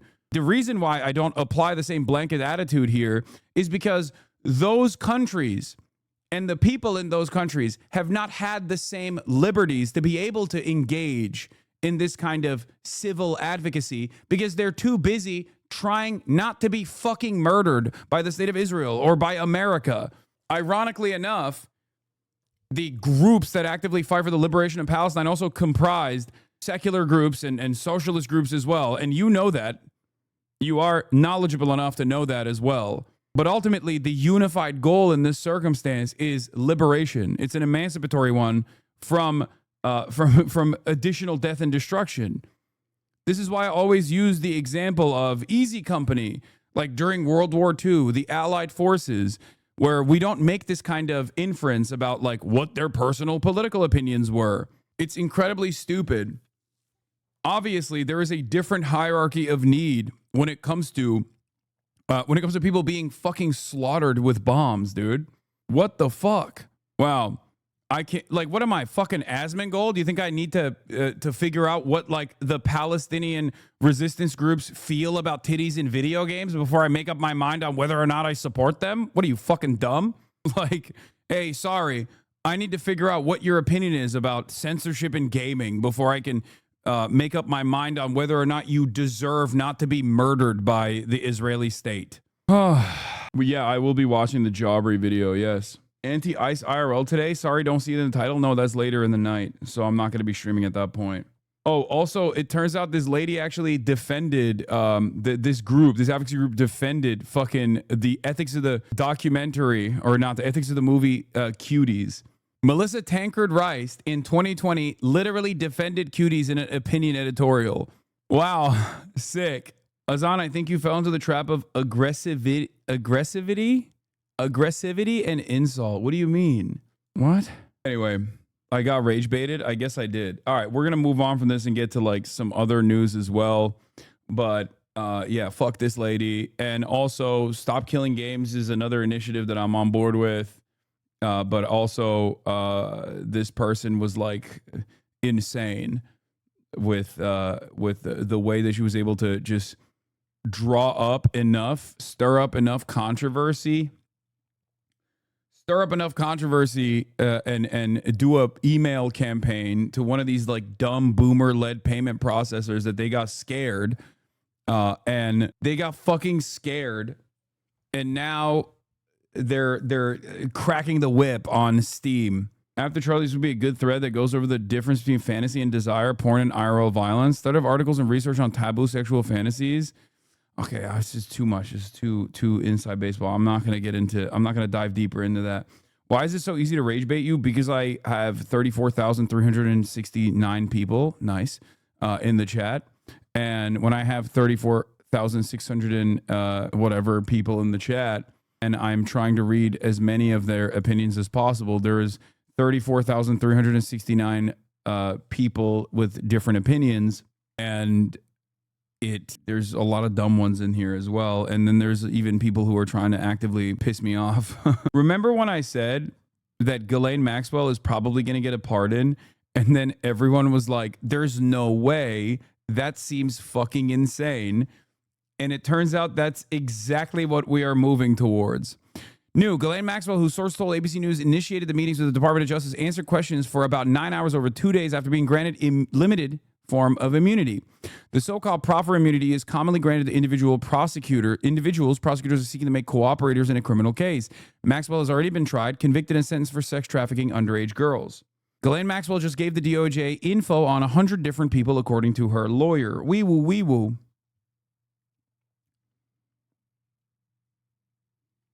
So this is just immunity within the discovery process, but I feel like there are additional immunities that are on the pipeline.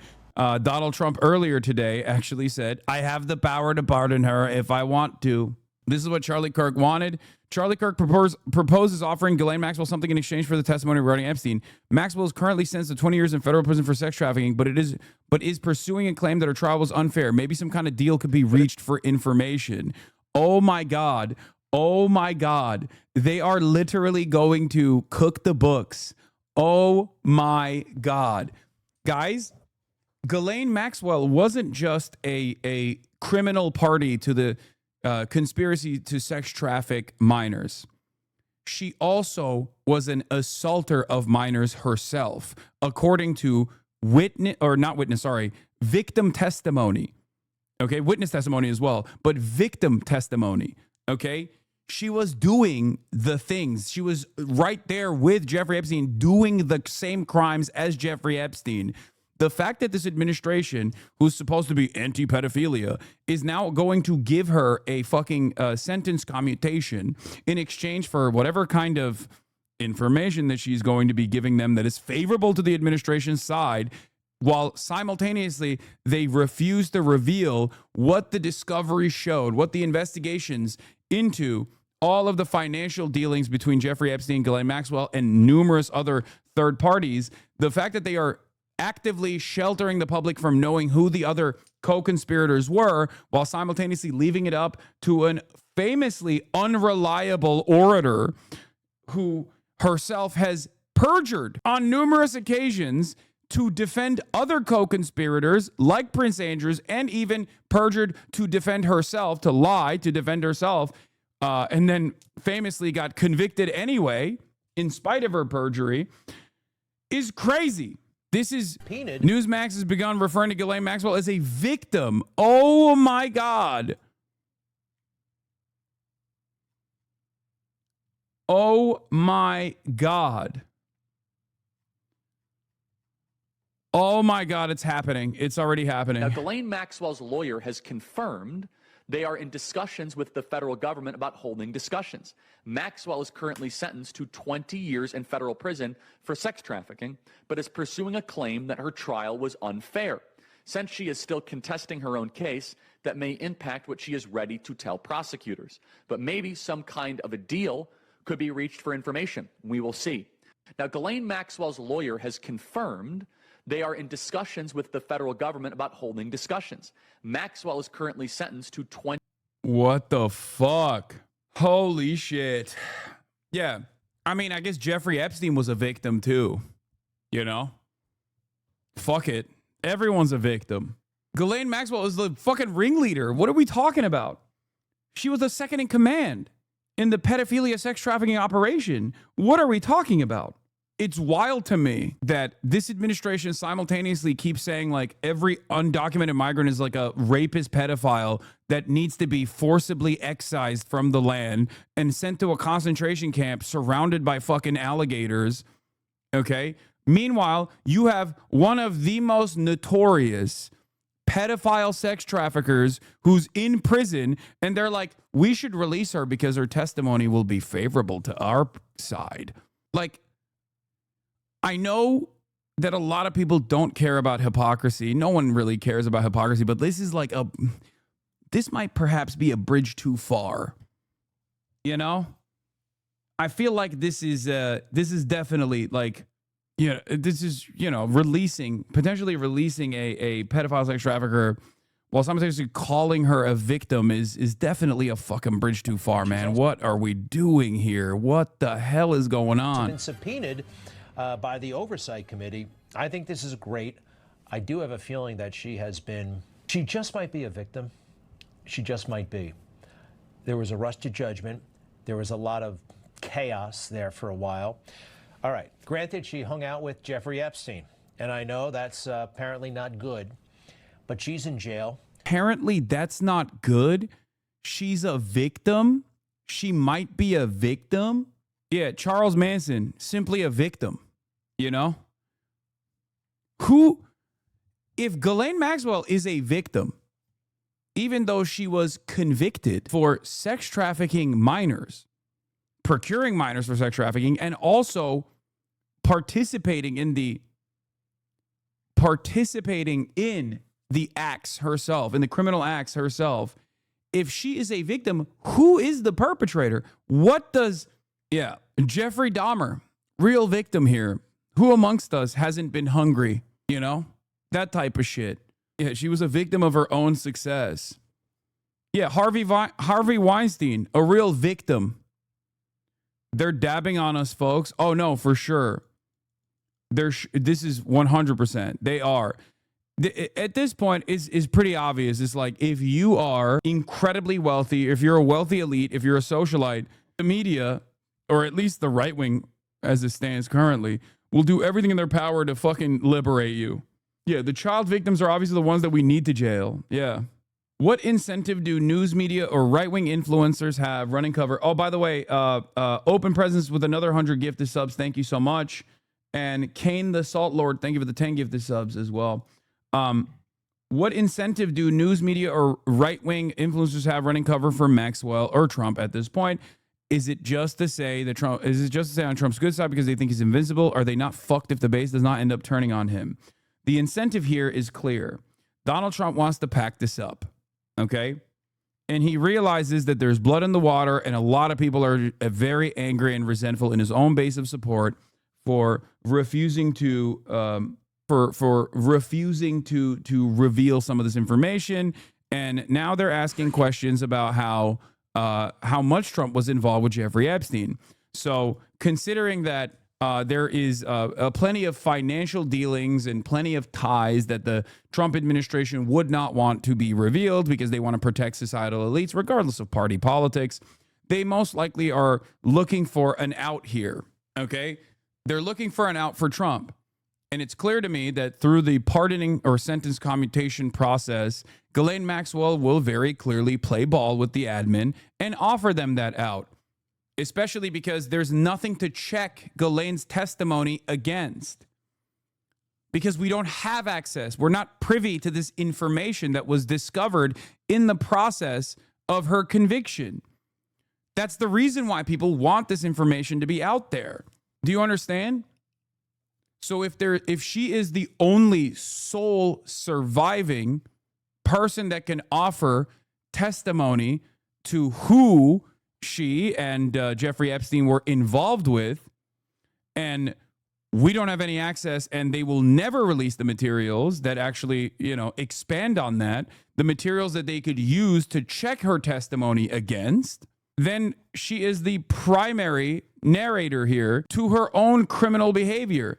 And because she has an incentive to lie and to defend Donald Trump here very clearly, she's going to take this opportunity to say whatever the fuck Trump wants. Yeah, when they pardon the British lady after she says George Soros and the Bill Clinton were main clients, I don't think MAGA is going to move on. Egg prices are going to explode, and they're going to loop it all back to Comet Pizza. They're going to get her to say the only people involved with Epstein were the Clintons and Bill Gates. Trump wasn't involved, and in exchange, she'll be commuted or pardoned, and Trump will be absolved among his base. I don't think so. I think there will be definitely more people in Trump's base that will be on board with this now, because it's like they desperately want to hang on to anything that makes Trump look good here. There is that sense of desperation that's setting in, especially right now when Trump actively keeps saying, shut up about Jeffrey Epstein, don't talk about it. And these guys are like, but please, sir, give us something. Like the Alex Joneses of the world are like, please give us something. What the fuck are you saying? What the fuck are you doing? Why do you keep calling us idiots for caring about this thing that you said we should care about? It's making me kind of feel like you might have been a pedophile dealing with Jeffrey Epstein yourself, right? So I don't think I think that there will be a larger number of people in his base that will buy it, but I don't think everyone will buy it. I think this will continue. Would you consider a pardon or a commutation for Ghislaine Maxwell if It's something I haven't thought about. It's really something. It's something I'm allowed to do it, but it's something I have not thought about. But you wouldn't rule it out. He literally said he's like, I'm allowed to do it. I could pardon her if I want to. Something I haven't thought about. It's really something. It's something I'm allowed to do it, but it's something I have not thought about. I'm allowed to do it. I haven't thought about it. He has thought about it. In your estimation, how does this end? I mean, there are numerous different ways that this could go. I think that Ghislaine Maxwell comes out and basically gives like a couple fucking random, irrelevant, powerless people ultimately as like major players, presents them as like major power players, right? I suspect that it'll be heavily ideologically slanted in Trump's favor, you know, like Democrats, only Democrats, or maybe dead ones, right? Like you can throw a lot of allegations in the way of the dead. Some of them will be real clients as well, for sure, right? And then maybe some rhinos, something like that. Yeah, his new strategy is to say, look at Bill Clinton or the president of Harvard, which, by the way, Bill Clinton is involved. So there will be some real people that actually did get involved with Jeffrey Epstein. Okay? So you'll see that. But the real reason as to why Ghislaine Maxwell will offer this testimony is to basically absolve Donald Trump of wrongdoing. Because like that's the only thing he cares about. So I think that's what's going to happen here. Look, Trump on Epstein. You should focus on Clinton. You should focus on the president of Harvard, the former president of Harvard. You guys should focus on some of the hedge fund guys. I'll give you a list. These guys live with Jeffrey Epstein. I sure as hell didn't. Well, you know, he's a professional lawyer. I think he's been. Yeah, unlike you, those guys are keeping quiet because they know their level of involvement, which is high. But you are the one who is the president, and you are the one who literally said there was no list and then said, oh, the list is actually a Democrat hoax. And now you're saying there is a list. Now that Ghislaine Maxwell is ready to fucking compromise some people, all of a sudden there's a list again? You're just giving up names from this list? Which, by the way, he's not even wrong. Because, as I've said time and time again from the beginning of this story, pedophilia is a bipartisan endeavor amongst the elite, okay? It is not like a Republican or Democrat issue. It is objectively bipartisan. Do you understand? Yeah, it's uniparty. It's like defending Israel's uniparty, constantly finding more money in the couch cushions for the military's uniparty, and of course, the pedophilic acts is bipartisan and uniparty amongst our elite. So, or sex crimes in general. But doesn't this go back to the mutually assured destruction? If he snitches, they will take him down with them. We'll see. That's why I think it won't be like anyone super significant. There are two competing interests here. Not conflicting, but competing interests here. Trump wants something that has meat, okay? Trump wants a name that the base will laser in on, you know? Something that holds weight, like a Bill Clinton, okay? But also, if you go after someone like Bill Clinton and he holds the cards here, he knows the secrets, he can then turn around and counter nuke, right? As I've said from the start, it's mutually assured pedophile destruction. So if Trump releases a nuclear a nuclear alt against someone like Bill Clinton or Bill Gates, then they can turn around and launch it themselves to be like, what the fuck? I saw you at the party. You know what I mean? Also, remember, these guys are very incompetent. Remember that. The Trump administration is incredibly incompetent, which means there's still an opportunity for them to fuck this up. So even if they try, even if they desperately try and try to create like a narrative that will at least like soothe the interests of the masses, the MAGA base, there is a very high likelihood. There is a very high likelihood that they can still fuck up on the delivery side and make this an even larger story. So I'm banking on that, as a matter of fact. I think that will be a major part of this. Things like this before, but you know, you should focus on Clinton. You should focus on the president of Harvard, the former president of Harvard. You should focus on some of the hedge fund guys. I'll give you a list. These guys lived with Jeffrey Epstein. I sure as hell didn't. Thank you very much. I sure as hell didn't live with Jeffrey Epstein. I simply sent him beautiful letters. Beautiful, beautiful letters.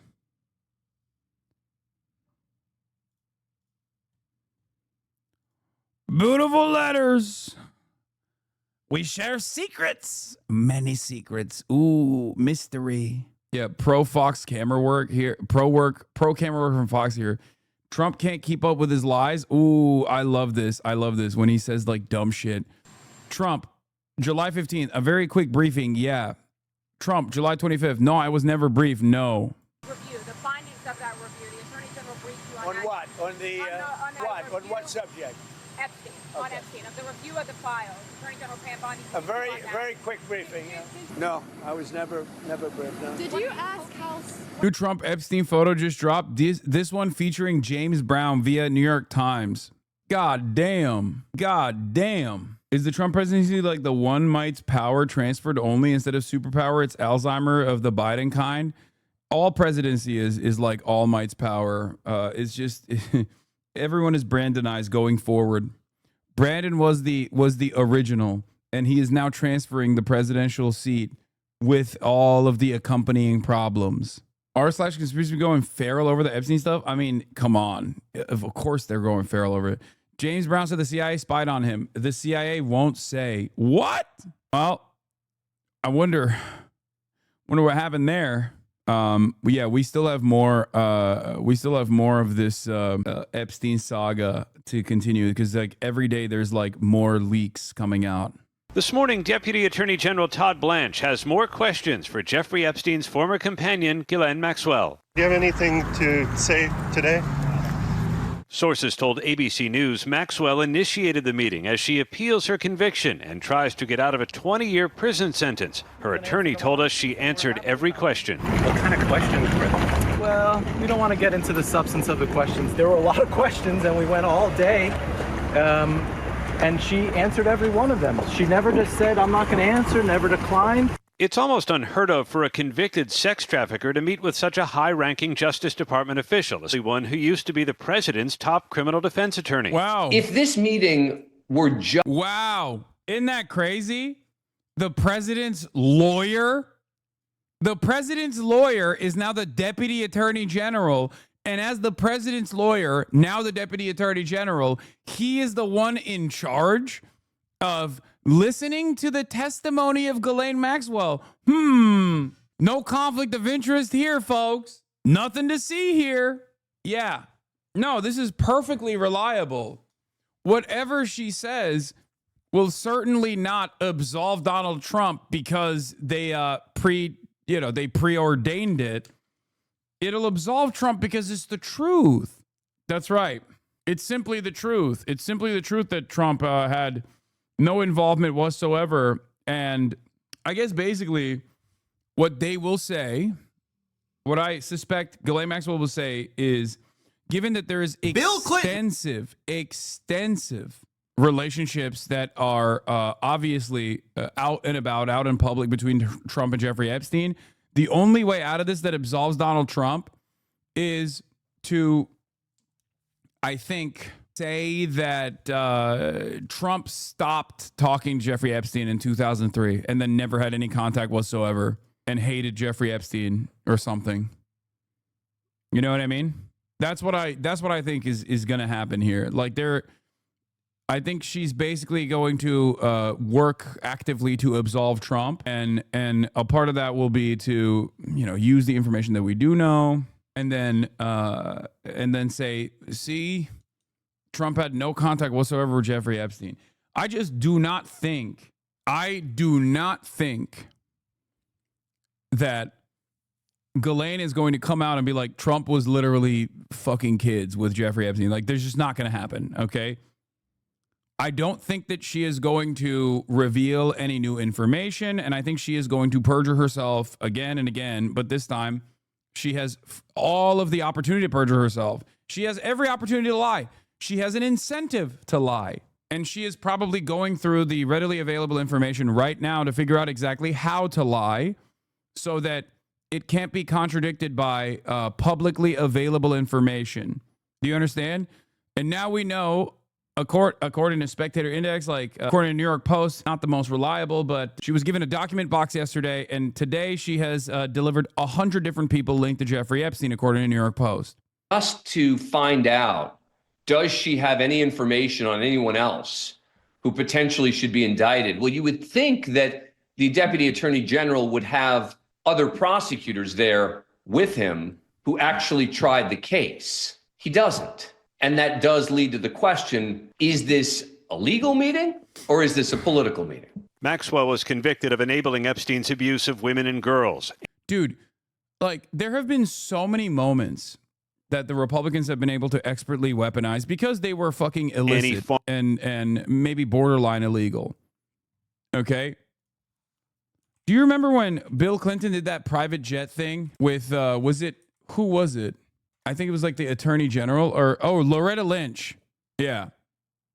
Do you remember when the Attorney General's meeting with Bill Clinton in late June forced the FBI to distance itself from the Justice Department, the Bureau's director said? Like, that was crazy. That tarmac interaction that they had. Bill Clinton's in a private jet, Loretta Lynch is in a private jet, and they get out and they have like a 1-minute meeting on the tarmac. Okay?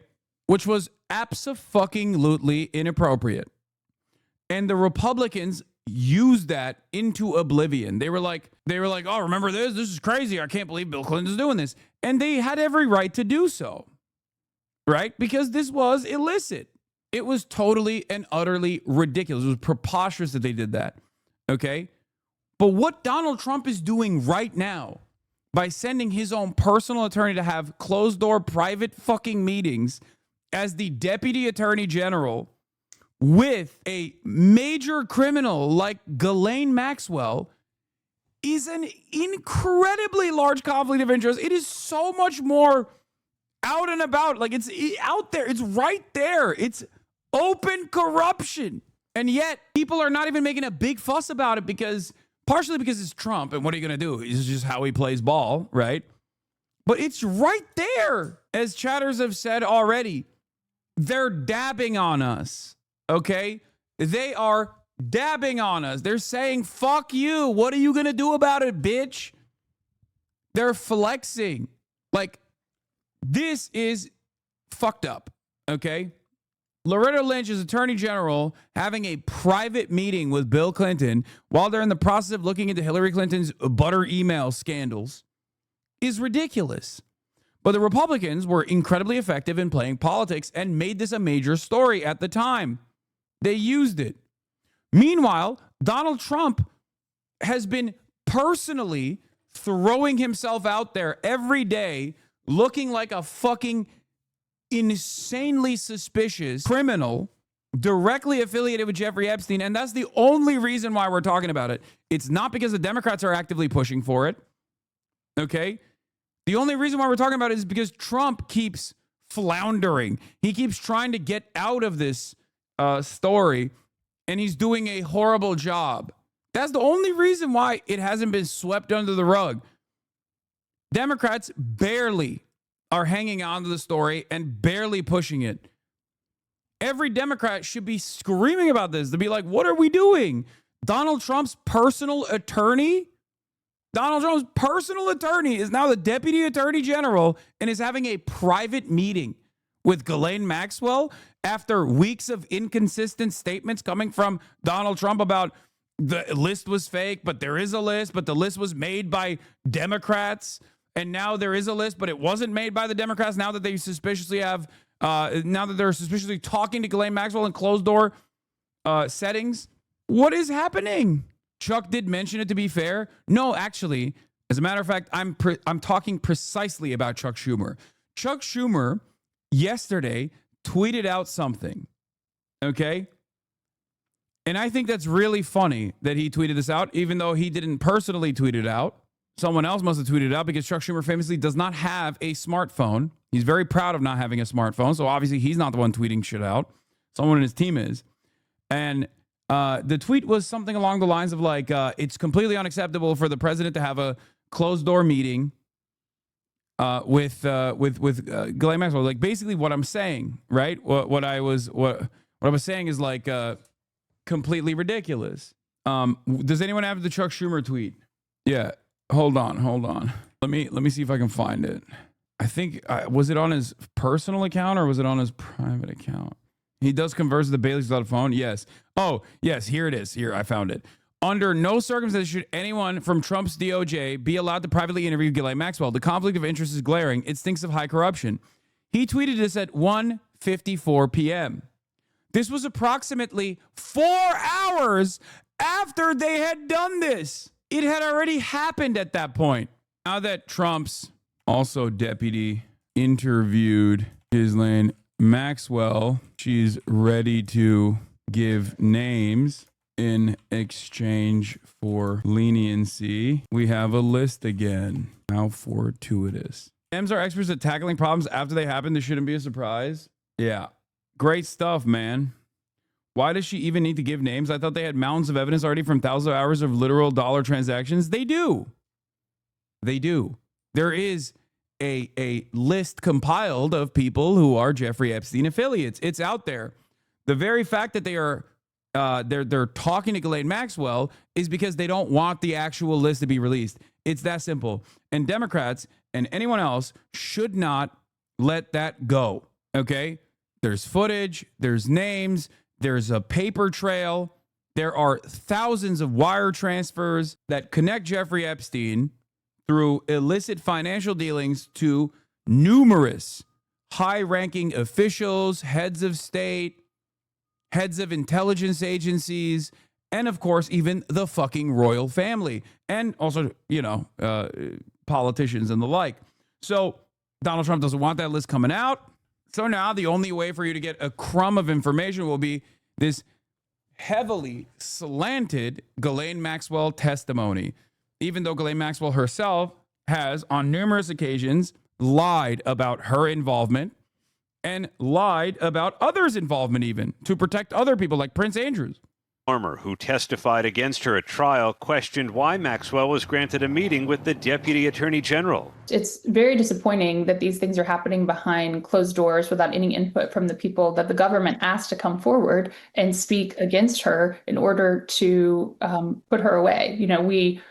There were so many young girls and women that were harmed by her. The meeting with Maxwell comes as the Justice Department tries to quiet calls from Senate Republicans to release more information about Epstein and his interaction with high-profile figures. I want all the information out. Just put everything out, make it as transparent as you can. Release the damn files. The Justice Department said earlier this month it planned to release no additional information, despite an earlier commitment to do so. The Wall Street Journal reports Attorney General Pam Bondi told President Trump in May his name was mentioned in the Epstein files multiple times, along with other high-profile people. Days before the article was published, Trump denied it. Did she tell you at all that your name appeared in the file? No, she's given us just a very quick briefing. And in terms of the credibility of the different things that they've seen. Appearing in the files is not indicative of wrongdoing. The Journal reports Trump deferred to a decision by Bondi and Blanche to release nothing because the files also contain child pornography and information about victims. Blanche said he is seeking to learn from Maxwell whether anyone else committed crimes against victims, saying he will share what he learns from her at the appropriate time. We're waiting to find out what was asked, how she responded, and whether Rebecca Ghislaine Maxwell made a specific pitch for clemency. Rebecca? A lot of open questions there, Aaron. Okay, thank you. Well, I don't know about the meeting. I know it's taking place, and he's a fantastic man. He's a great attorney, and people should really focus on how well the country's doing, or they should focus on the fact that Barack Hussein Obama led a coup, or they should focus on the... Yeah, why don't you focus on things I want you to focus on, which is focus on things I want you to focus on. Please, don't focus on this thing. Focus on others. The fact that Larry Summers from Harvard, that Bill Clinton, who you know very well, and lots of other friends, really close friends of Jeffrey Summers, should be... Oh, shit. I mean, he ain't wrong about this, by the way, for the record. He ain't wrong about this. But why didn't he say this from the jump? What was in there that he wanted to make sure would not be released? Was it his personal involvement? Was it the involvement of maybe a foreign state that he does not want being associated in this time? Spoken about, because, you know, Jeffrey Epstein should be spoken about, and they should speak about them, because they don't talk about them. They talk about me. I have nothing to do with the guy. Yeah, I'm going to meet with the Prime Minister right now. We're going to be over there in about 6 hours. We're meeting with the Prime Minister tonight. We're going to be talking about the trade deal that we made and maybe even improve it. Are you considering clemency for Ghislaine Maxwell, sir? White House today. I saw homeless people sleeping right outside the gates of the White House. Are you concerned about that? I think it's terrible, and we'll have them removed immediately. We do remove it. We've got to get the mayor to run this city properly. This city has to be run. You know, I have the right to take it over, and I think it's terrible. Where are they? Where did you see them? Right outside on Pennsylvania Avenue. Near the Treasury. Right across the Lafayette Park near the Treasury. Have you heard about? Well, I don't want to talk about that. What I do want to say is that Todd is a great attorney, but you ought to be speaking about Larry Summers. You ought to be speaking about some of... Bro, he is fucking... Oh, my God. Oh, my God. It's like, dude, please talk about... Please talk about what I want you to talk about.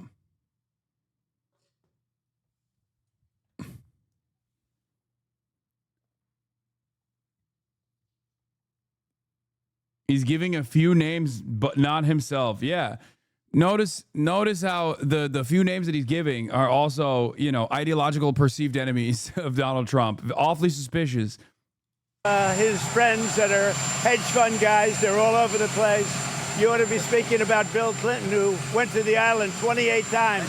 I never went to the island. Letter for Jeffrey Epstein's birthday. I don't even know what they're talking about. Now, somebody could... Oh, yeah, totally. He doesn't know. He didn't do it.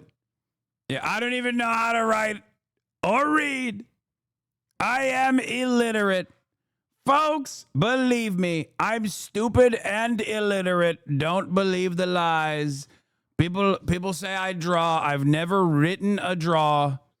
I never wrote a draw. I do not know how to write draw. It was the Otto pen. It must have been the Otto pen. I could have written a letter and used my name, but that's happened a lot. All you have to do is take a look at the dossier, the fake dossier.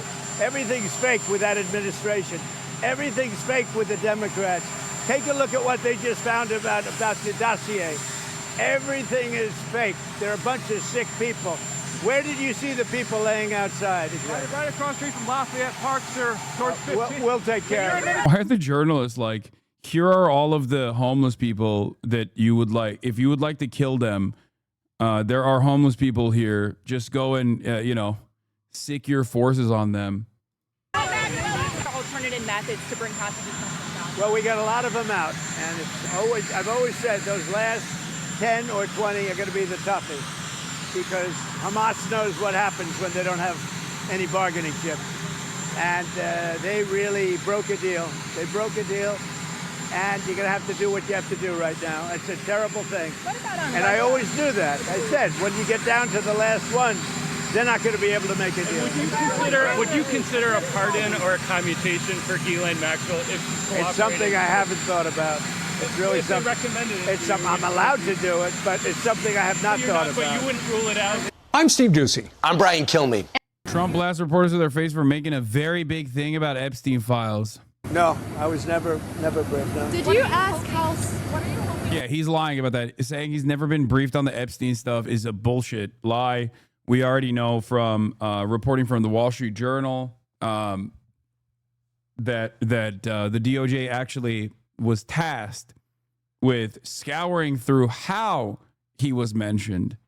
Not only the DOJ briefed him, the Department of Justice absolutely briefed him on his mentions, but they were tasked to find his name in the files. He also openly admitted that he was briefed on July 15th. And now he's saying he was not briefed at all on July 25th. I really have really nothing to say about it. I feel like a sweaty Nixon moment incoming. No, we are living in the post-Trump universe. There is no more Nixon. Listen. Nixon, there have already been numerous Nixon moments with Donald Trump. There have been Nixon moments with Donald Trump in the first presidency. There have been Nixon moments with Donald Trump so far. The reason why it will never be perceived in the same way is because the normal standards of like shame and people like moving in a certain way where they care about the infallibility of institutions and the notion that these institutions are supposed to keep up a objective view on justice, it's gone. It's over. Nixon moments can only happen, at least if we're looking at like the public perception, right?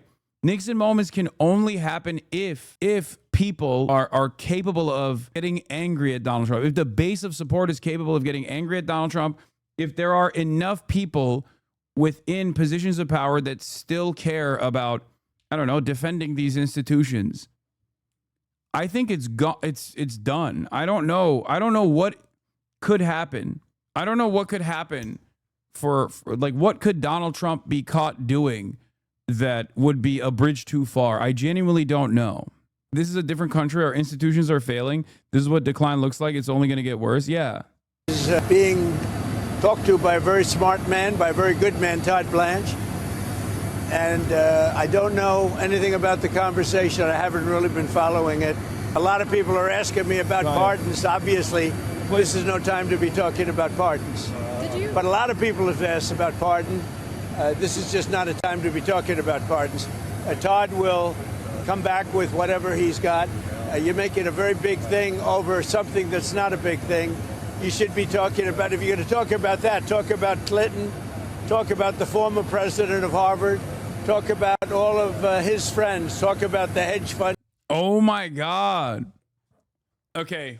This is he's soft launching. I'm serious. He's 100% soft launching what names we might hear from Ghislaine Maxwell as unindicted co-conspirators. I don't know to what degree. I don't know what kind of information she will reveal, because I don't think she's going to be like, yeah, Bill Clinton literally fucked children. I don't think she's going to say that. But I feel like he is. I feel like he's leaking like what is going to come out from the Ghislaine meetings. But I mean, when you think about it this way, Trump uses broad tariffs as a way to bully people into submission. He does this with every lever of power that he has. So it almost makes sense why he could potentially use the Ghislaine testimony as also a way to bully industry leaders into submission, for example. Like, totally see him having side deals with like Leon Black or maybe other disgraced financiers, depending on like their commitment to Trump, and be like, do you want to be named in the Ghislaine files? Because I know you were there. I was there with you, right? And just use this as an opportunity to basically to shelter allies and even bring more incredibly powerful people onto his side, while simultaneously outing his ideological enemies. This way he can bully people like Bill Gates. He can bully hedge funds. He can bully all of these like financiers that have played a role in Jeffrey Epstein's schemes and Jeffrey Epstein's incredibly complex network of influence. What's the strat here? Bribe Ghislaine with reduced sentence if she names other people instead of himself? Yes. But even then, I don't think that he will be able to I don't think that he can straight up name names like Bill Gates and then say like, oh, he was a pedophile. There's already tremendous connections between Bill Gates, Hillary Clinton, or not Bill Gates, sorry, Bill Clinton, Hillary Clinton, and Jeffrey Epstein, right? We already know that they are directly connected to one another long past the point of Jeffrey Epstein's criminal conviction for sex trafficking minors.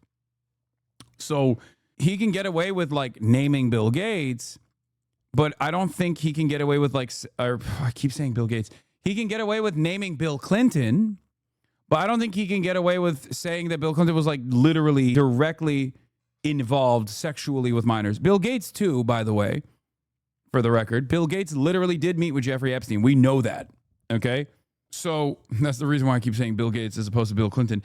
So I don't know to what extent they can reveal like what kind of criminal acts that Bill Clinton was involved with Jeffrey Epstein. Because like I said, mutually assured pedophilia destruction, mutually assured destruction of pedophilia. There is that angle here. Guys that were with him all the time don't talk about Trump. What you should be talking about is the fact that we have the greatest 6 months in the history of a presidency, according to a lot of people. And we had an amazing 6 months. And this is sort of an example of it. Now we're meeting with the European Union, having... You think it's more than trafficking? I know it's more than trafficking. What do you mean? The real... Okay, listen to me. The most consequential stuff that people obviously understandably care about is the sex trafficking of minors. That understandably, it's the most severe of crimes. But if you want to know the full extent, the real meat and potatoes there is the finances, because there are thousands of wire transfers between Jeffrey Epstein and numerous financiers, and perhaps even some other incredibly wealthy folk beyond like Wall Street CEOs and hedge fund managers and things like that. That is the meat and potatoes. That is the real shit. Connections to intelligence agencies, connections to foreign heads of state, connections to, American politicians. We're also meeting with, as you know, the head of UK, Prime Minister, and I look. We talked about this before, but there were 4,725 wire transfers totaling nearly 1.1 billion flowing in and out of just one of Jeffrey Epstein's bank accounts between the years 2003 and 2019. 4,725 on one bank account. That is 4,200 individual investigations that could be conducted. There's a paper trail. You can follow that paper trail to see what you discover. Forward to that. But we're meeting in terms of a deal. We're meeting with the European Union, and that would be actually the biggest deal of them all. I was never involved in that. I'm focused on making deals. I'm not focused on conspiracy theories that you... Oh my God. Trump saying I'm not focused on conspiracy theories is crazy, brother. That's ridiculous. You are. I mean, I watch you people. It's so sad. You ought to talk about the success of our country instead of this nonsense that you talk about over and over again. That meeting Sandra just mentioned just wrapped up moments ago. Maxwell was escorted back to the prison from the courthouse in Tallahassee. Her attorney said they had a, quote, productive meeting with Blanche, but details of their talks still remain under wraps right now. All right, Fox Team coverage is at the ready. Chief legal correspondent Shannon Bream is live here in New York City, standing by with analysis. But first, let's get to our justice correspondent, David Spunt. He's got the latest from Washington for us. So, David, what else did Maxwell's attorney say? Well, he said a lot. We wish we could be in and hear what was said in the actual meeting. This meeting was a lot shorter than it was yesterday, but this was a 2-day event. The highlight, though, it appears that her team wants a pardon. Watch. We're going to take one day at a time. I know that's very cliche, but it's true because things are happening so quickly. We haven't spoken to the president or anybody about a pardon just yet. And you know, listen, the president this morning said he had the power to do so. We hope he exercises that power in the right and just way. But the president leaving the White House today was asked directly about a pardon or commutation of Maxwell's sentence. Would you consider a pardon or a commutation for Ghislaine Maxwell if It's something I haven't thought about. It's really something recommended? It's something I'm allowed to do it, but it's something I have not thought about. Sandra, this all happened at the federal courthouse in Tallahassee, not far from where Maxwell is serving a 20-year prison sentence behind bars for trafficking. The DOJ not commenting on the meeting today. Legal experts question whether Maxwell told and will tell her version of the truth going forward, the actual truth. Now, the recent photos we have snapped by Fox News Digital show her on a run at that Tallahassee prison. We're still awaiting decisions from 2 federal judges in New York who will decide if they'll release grand jury transcripts from investigations involving both Maxwell and Jeffrey Epstein. A Florida judge from another of Epstein's criminal cases says her hands are tied, as anything to do with the grand jury in the American court system is typically kept close and secretive. But he said, when I say he, I'm talking about Maxwell's attorney, he said we haven't reached out to anybody or the president just yet on a pardon. Back to you. Watch. Kevin Spacey says Bill Clinton flew on Jeffrey Epstein's jet with young girls during a Clinton Foundation trip to Africa. Spacey says Clinton's presence around the girls put him at risk. Oh my God. Oh my Lord. Again, I feel like these are breadcrumbs about what the Ghislaine testimony will look like. There's a lot of pedophile infighting taking place right now. Business leaders in London because he knew I was coming to the Old Vic. Do you know who I never asked for anything? Was Jeffrey Epstein. I didn't want to be around this guy because I felt he put the president at risk on that trip to South Africa because there were these young girls. And we were like, who is this guy? So I will say this. There were young girls on those flights? There were young girls on those flights, yeah. And that's been out. They've talked about it. But here's my point. There's a big difference between not remembering that I met some guy and some woman on a humanitarian trip where my focus was entirely on what we were there to do and not remembering whether I went to somebody's island. So I never went to Jeffrey Epstein's island. I did not know him, and I never saw him or her after that morning at Buckingham Palace. He didn't even come to Buckingham Palace. Is it true that Prince Andrew sought your assistance and wanted you to testify that Ghislaine Maxwell was your guest, not his, during that Buckingham Palace tour? I heard a report about that, but at no time did anyone ever contact me on. Bro, Kevin Spacey coming out this comfortable is wild, okay? Kevin Spacey's definitely on the list. Yeah, no shit, he's on the list. What are you talking about? We know he is incredibly connected to both the Clintons and Ghislaine Maxwell and Jeffrey Epstein. We know that already.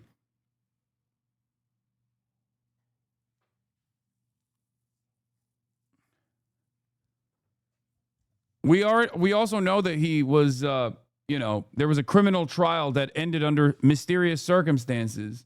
For the record, like he had criminal trials with minor victims that ended under mysterious circumstances separate from Jeffrey Epstein. He's soft launching his public image again. Piers ain't that big, but is big enough to check public opinion. Yeah, this is wild, man.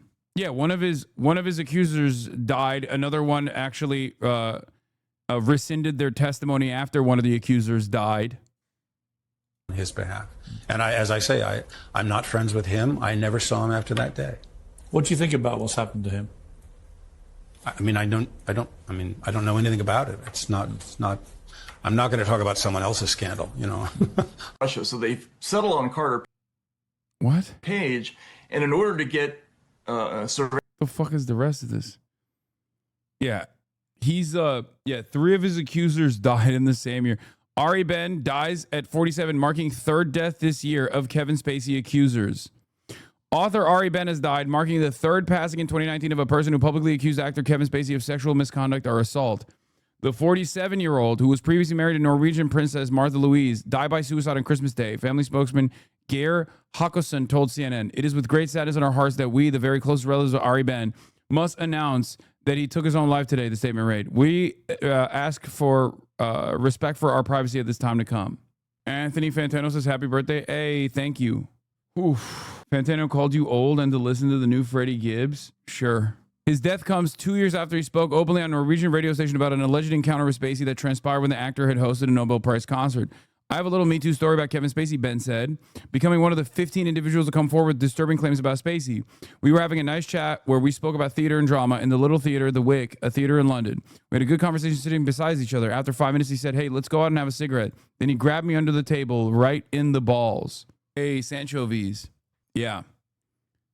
This was the third death of a Kevin Spacey accuser in the same fucking year when they were all coming out.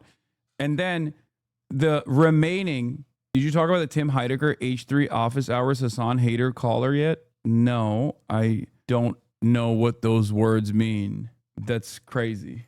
That is not worth it, trust me. What? It was gross, don't look into it. Drama bait? I mean, considering that Tim Heidecker is the man, and I have already collaborated with Office Hours in the past and Tim Heidecker in the past, I'm sure it's fine. But yeah, I don't know. No, Tim defended you as a rando. A fungi called in to berate Tim and other hosts for working with you, a misogynist. That's funny. Okay. All right, well. She was shaming DJ Doug Pound for attending the anti-genocide event that you're going to be at. Oh, no, it was an anti-ICE event. Yeah, no, these guys have the right interest in mind. These supposedly liberal people that are so obsessed with their favorite content creator that they're like, hey, you should not participate in a anti-ICE fundraiser that this person is going to be at, because my favorite content creator who doesn't actually fucking care about any politics has decided that this person is evil. Not defending the original take, but she specifically said it wasn't an issue that Doug was working at an event where you were on the panel. I mean, I don't really give a shit. She boosted FD Signifier. Yeah, that's my favorite type of thing that people do where they're like, I'm a liberal and I hate Hassan because my favorite content creator hates Hassan. Here are numerous friends of Hassan and close associates with Hassan that I think you should be uplifting instead. And it's like, okay, great. You know, those guys are awesome. FD Signifier is great. Love them. Been in my house numerous times. And also, you know, it is what it is. She basically said you're a misogynist and listed 4 people who wouldn't call you a misogynist. Oh, nice. So exactly as I suspected. That's my favorite type of hater that says like, no, I'm truly progressive. I'm truly progressive. Here are some other people that I like that also like Hassan. But those people actually would hate Hassan. I, a totally random person, know this because I've never actually watched Hassan. All right, let's get back to important things. So Alan Dershowitz, the prominent attorney who once represented both Jeffrey Epstein and Donald Trump, is urging Congress to grant Ghislaine Maxwell, Epstein's longtime associate and convicted sex trafficker, full immunity in exchange for her testimony before lawmakers. Dershowitz argues Maxwell knows everything about Epstein's criminal enterprise and calls her the Rosetta Stone of the case, claiming such testimony could finally unravel key details about the financier's activities and connections with powerful figures. If Alan Dershowitz, who is incredibly connected to Jeffrey Epstein, who was Jeffrey Epstein's lawyer, who famously and very notoriously has actively been in legal trouble with other Jeffrey Epstein victims that have directly outed him, okay?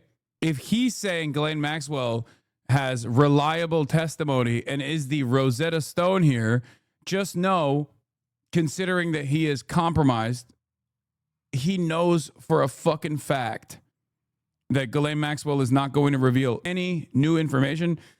And as a matter of fact, I suspect that that testimony will hold very little weight. Treated unfairly for over 5 years now. If you looked up scapegoat in the dictionary, her face would be next to the definition, next to the dictionary definition of it. So, we're grateful. Are they going to pay her for incorrect information? I mean, it's not like a direct payment.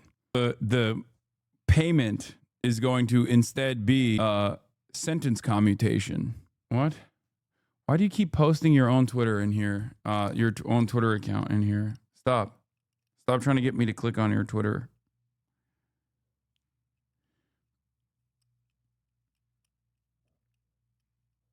For this opportunity to finally be able to say what really happened, and that's what we're going to do yesterday and today. She's keeping her spirits up as much as she can. She's one of the strongest people I've ever met. She's been in terrible, awful conditions for 5 years. We wouldn't keep animals the way she's been kept in prison.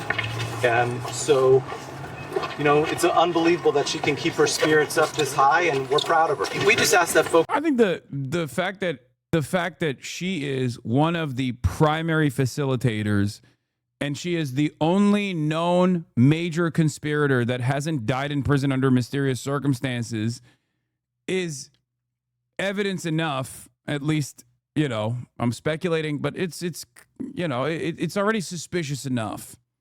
Don't say yet. I don't think this is a yet situation. I think what she will reveal will be, I guess, shocking enough for people to pay attention to, but not so shocking that it's like implicating other incredibly powerful individuals, because it won't be revealing the real meat and potatoes of this case. Do you see what I mean?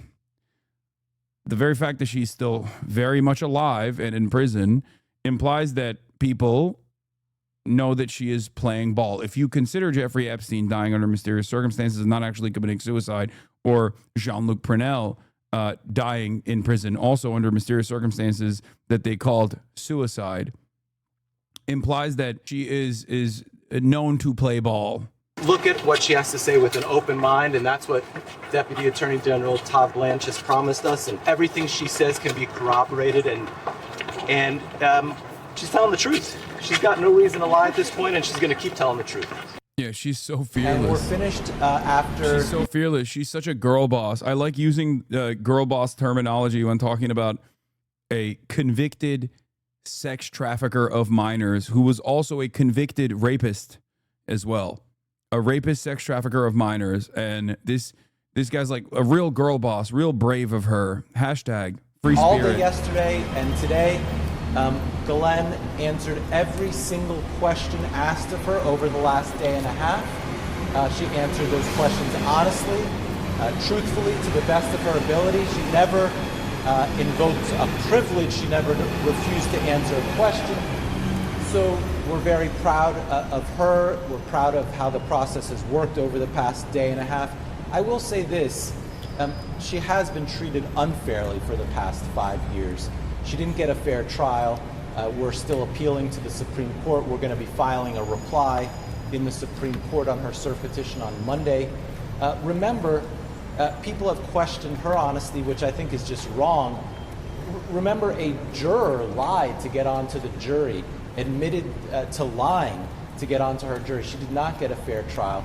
No prosecutor even mentioned her until Epstein died. So we feel that the process for Ghislaine has... Oh, that Kevin Spacey clip happened last year? The one that we just watched? Oh my God, that's from last year. I mean, a lot of the Ghislaine prison interviews, also on the Piers Morgan show, did happen last year as well.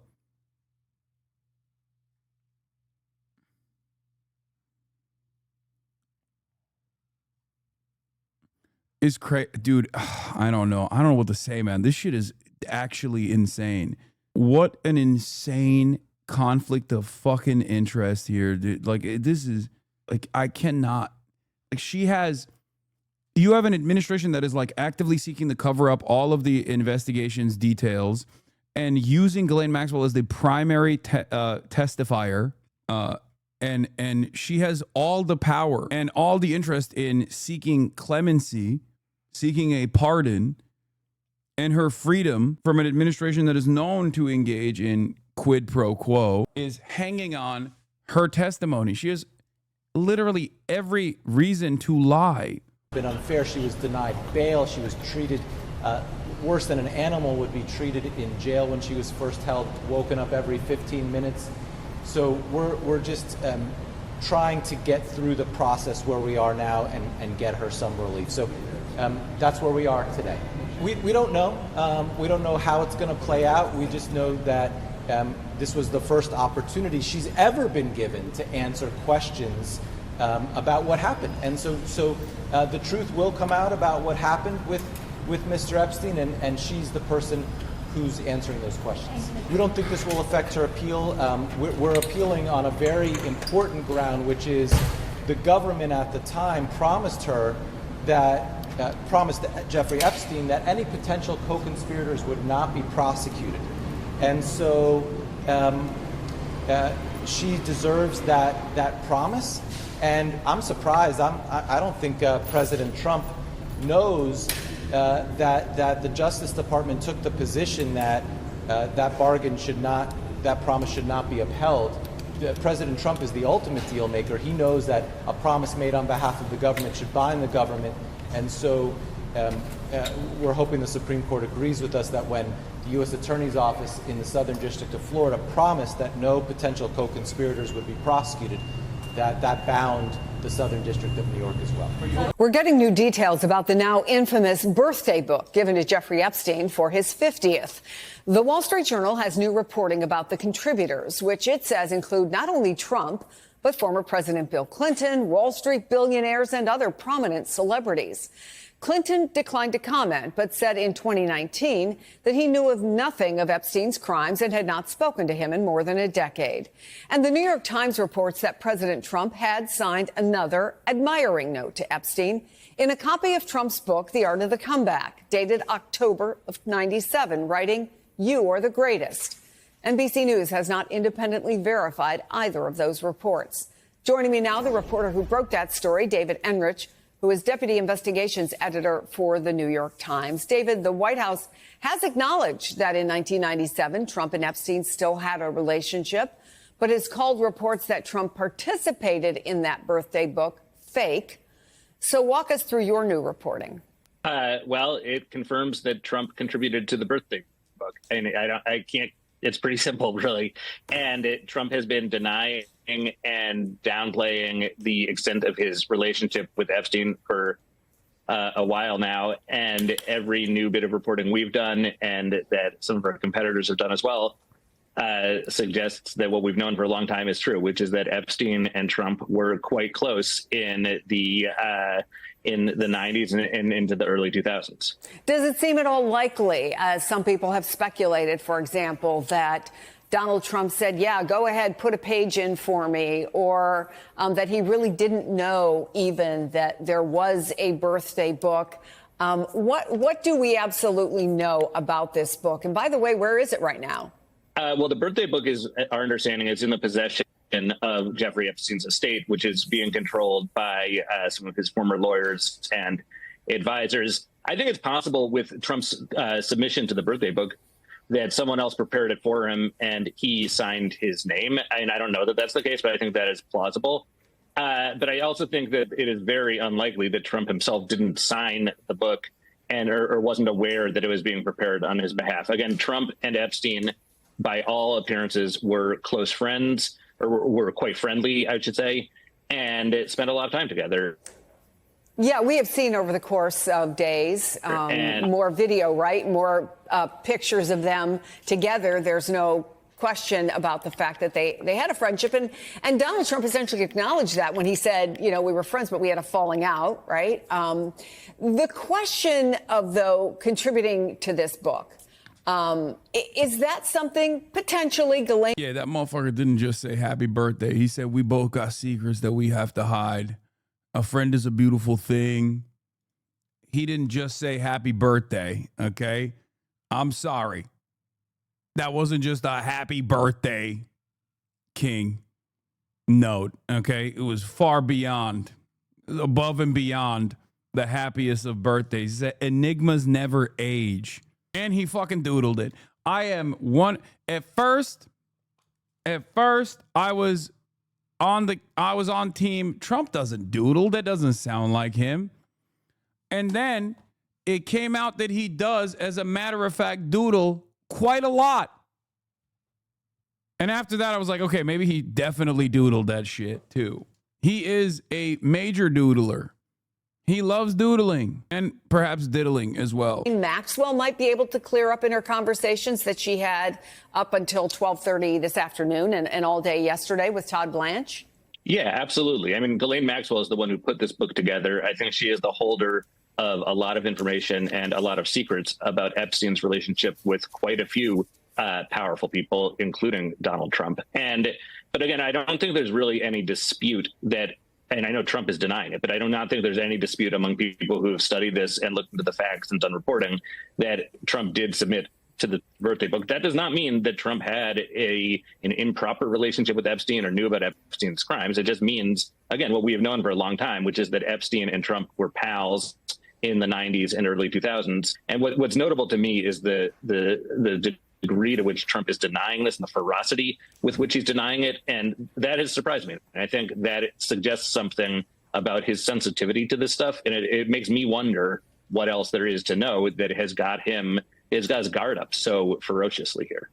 Again, because, frankly, being friends with him or being mentioned in what we're now calling the Epstein files is no proof of wrongdoing. So, David Enrich, I have a feeling you're going to be doing more reporting, and we may have you back on the show at another time. But some great reporting so far. Thank you. Wall Street Journal, Epstein's birthday album. Also, there's additional details from Wall Street Journal.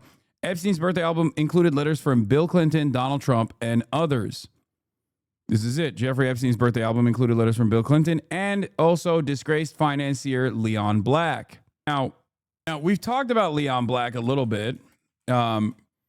And the reason why we talked about Leon Black was because like the only thing that Leon Black is known for is being a Jeffrey Epstein affiliate with his own allegations of sexual misconduct. Lots of different sources using Bill Clinton's name front and center. Everyone's soft launching.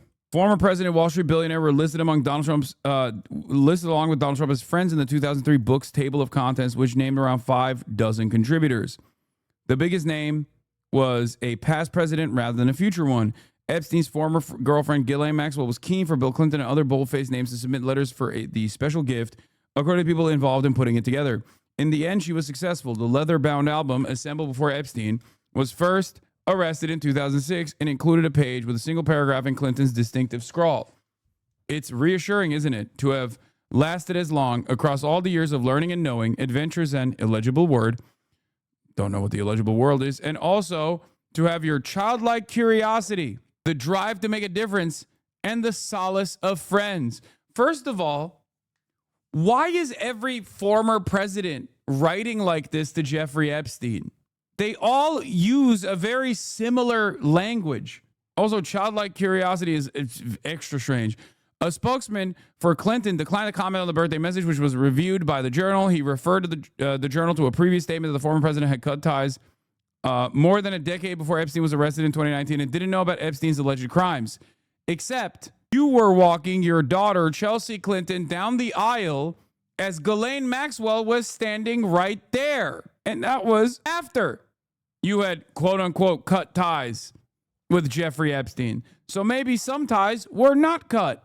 The former president was among around 6 people, including Donald Trump, Wall Street billionaire Leon Black, fashion designer Vera Wang, and media owner Mort Zuckerman, who ended up in the letters in the 2003 book, according to documents reviewed by the Wall Street Journal. Yep.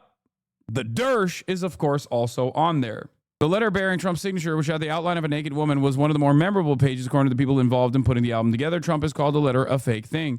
The professionally bound birthday book had multiple volumes and included a table of contents that listed the contributions organized into groups.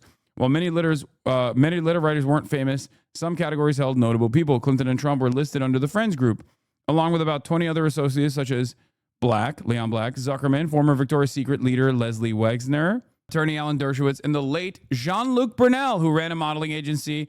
Jean-Luc Brunel, also literally arrested for sex trafficking of minors, who died in prison under mysterious circumstances. He wasn't just a guy who ran a modeling agency.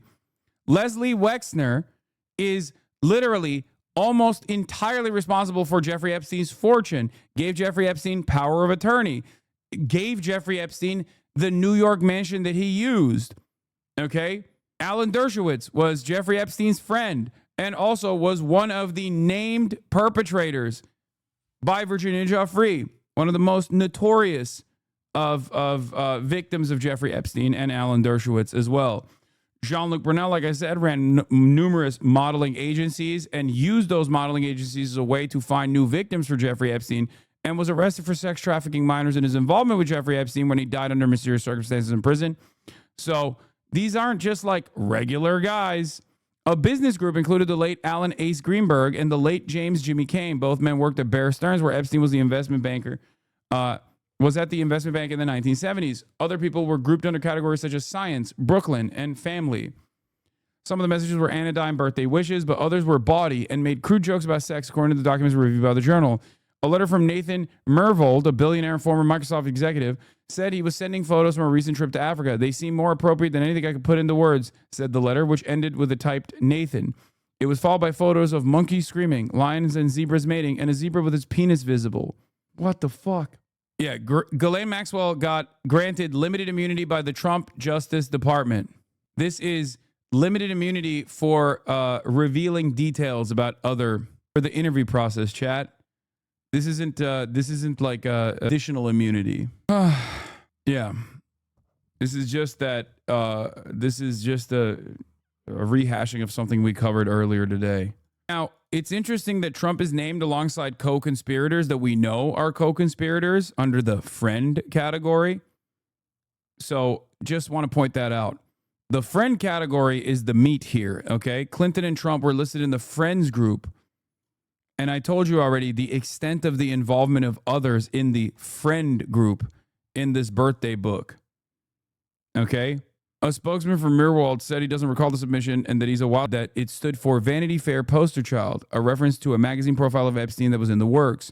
2 lines in the poem read, blonde, red, or brunette, spread out geographically. With this net of fish, Jeff's now the old man and the sea. It was signed Love and Kisses, Leon. Leon Black, the co-founder of Apollo Global Management, who, of course, a spokesman for Black, declined to comment on the letter. Black has said he met Epstein around 1996 and paid him for tax and real estate planning. Weird. Like, this guy is a finance guy himself. Why the fuck does he need Jeffrey Epstein's advice? He couldn't find other people to get tax advice from and real estate planning advice from? What is Jeffrey Epstein's real estate advice going to be? Hey, become friends with Les Wexner.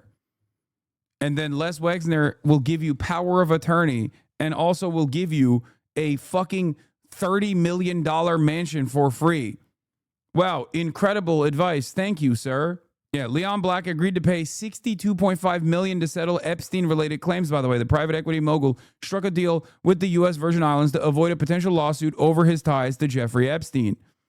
This was back in 2023. The billionaire investor Leon Black agreed to pay $62.5 million to the U.S. Virgin Islands in January to be released from any potential claims arising out of the territory's 3-year investigation into the sex trafficking operation of the disgraced financier Jeffrey Epstein, according to a copy of the settlement agreement. How the fuck do you settle with the U.S. Virgin Islands? Isn't that literally a criminal investigation? Like, what is this? You could just be like, hey, I'm giving you $1 billion. I'm giving $100 million to the Department of Justice. Please stop looking into my involvement with a notorious pedophile sex trafficker. That is crazy. Yeah, Black resigned from both Apollo Global Management and the Museum of Modern Art in the wake of sexual misconduct allegations. The previously undisclosed settlement came after the Virgin Islands reached a $105 million deal in November with Mr. Epstein's estate. The next month, the territory sued JP Morgan and Chase in federal court over the bank's 15-year relationship. A registered sex offender who killed himself in Manhattan jail in 2019. Killed himself, sure. The Virgin Islands government produced this settlement agreement with Mr. Black in response to a public records request by the New York Times. In January, representatives of the two parties held a private mediation session to settle claims, according to another document reviewed by the Times. The $62.5 million settlement followed that session. Mr. Black agreed to pay in cash, according to the settlement document.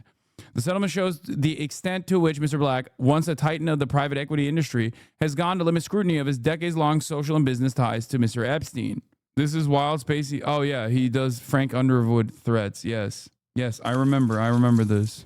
This was when he was in 2018, numerous victims of Kevin Spacey came out about his sexual misconduct. In 2019, 3 of them died. I believe by 2020, all of the cases had ended either because the victims had died or because they had rescinded their testimony after 3 of the alleged victims had died. This is before any of them died. He made this video. I know what you want. Oh, sure, they may have tried to separate us, but what we have is too strong. It's too powerful. I mean, after all, we shared everything, you and I. I told you my deepest, darkest secrets. I showed you exactly what people are capable of.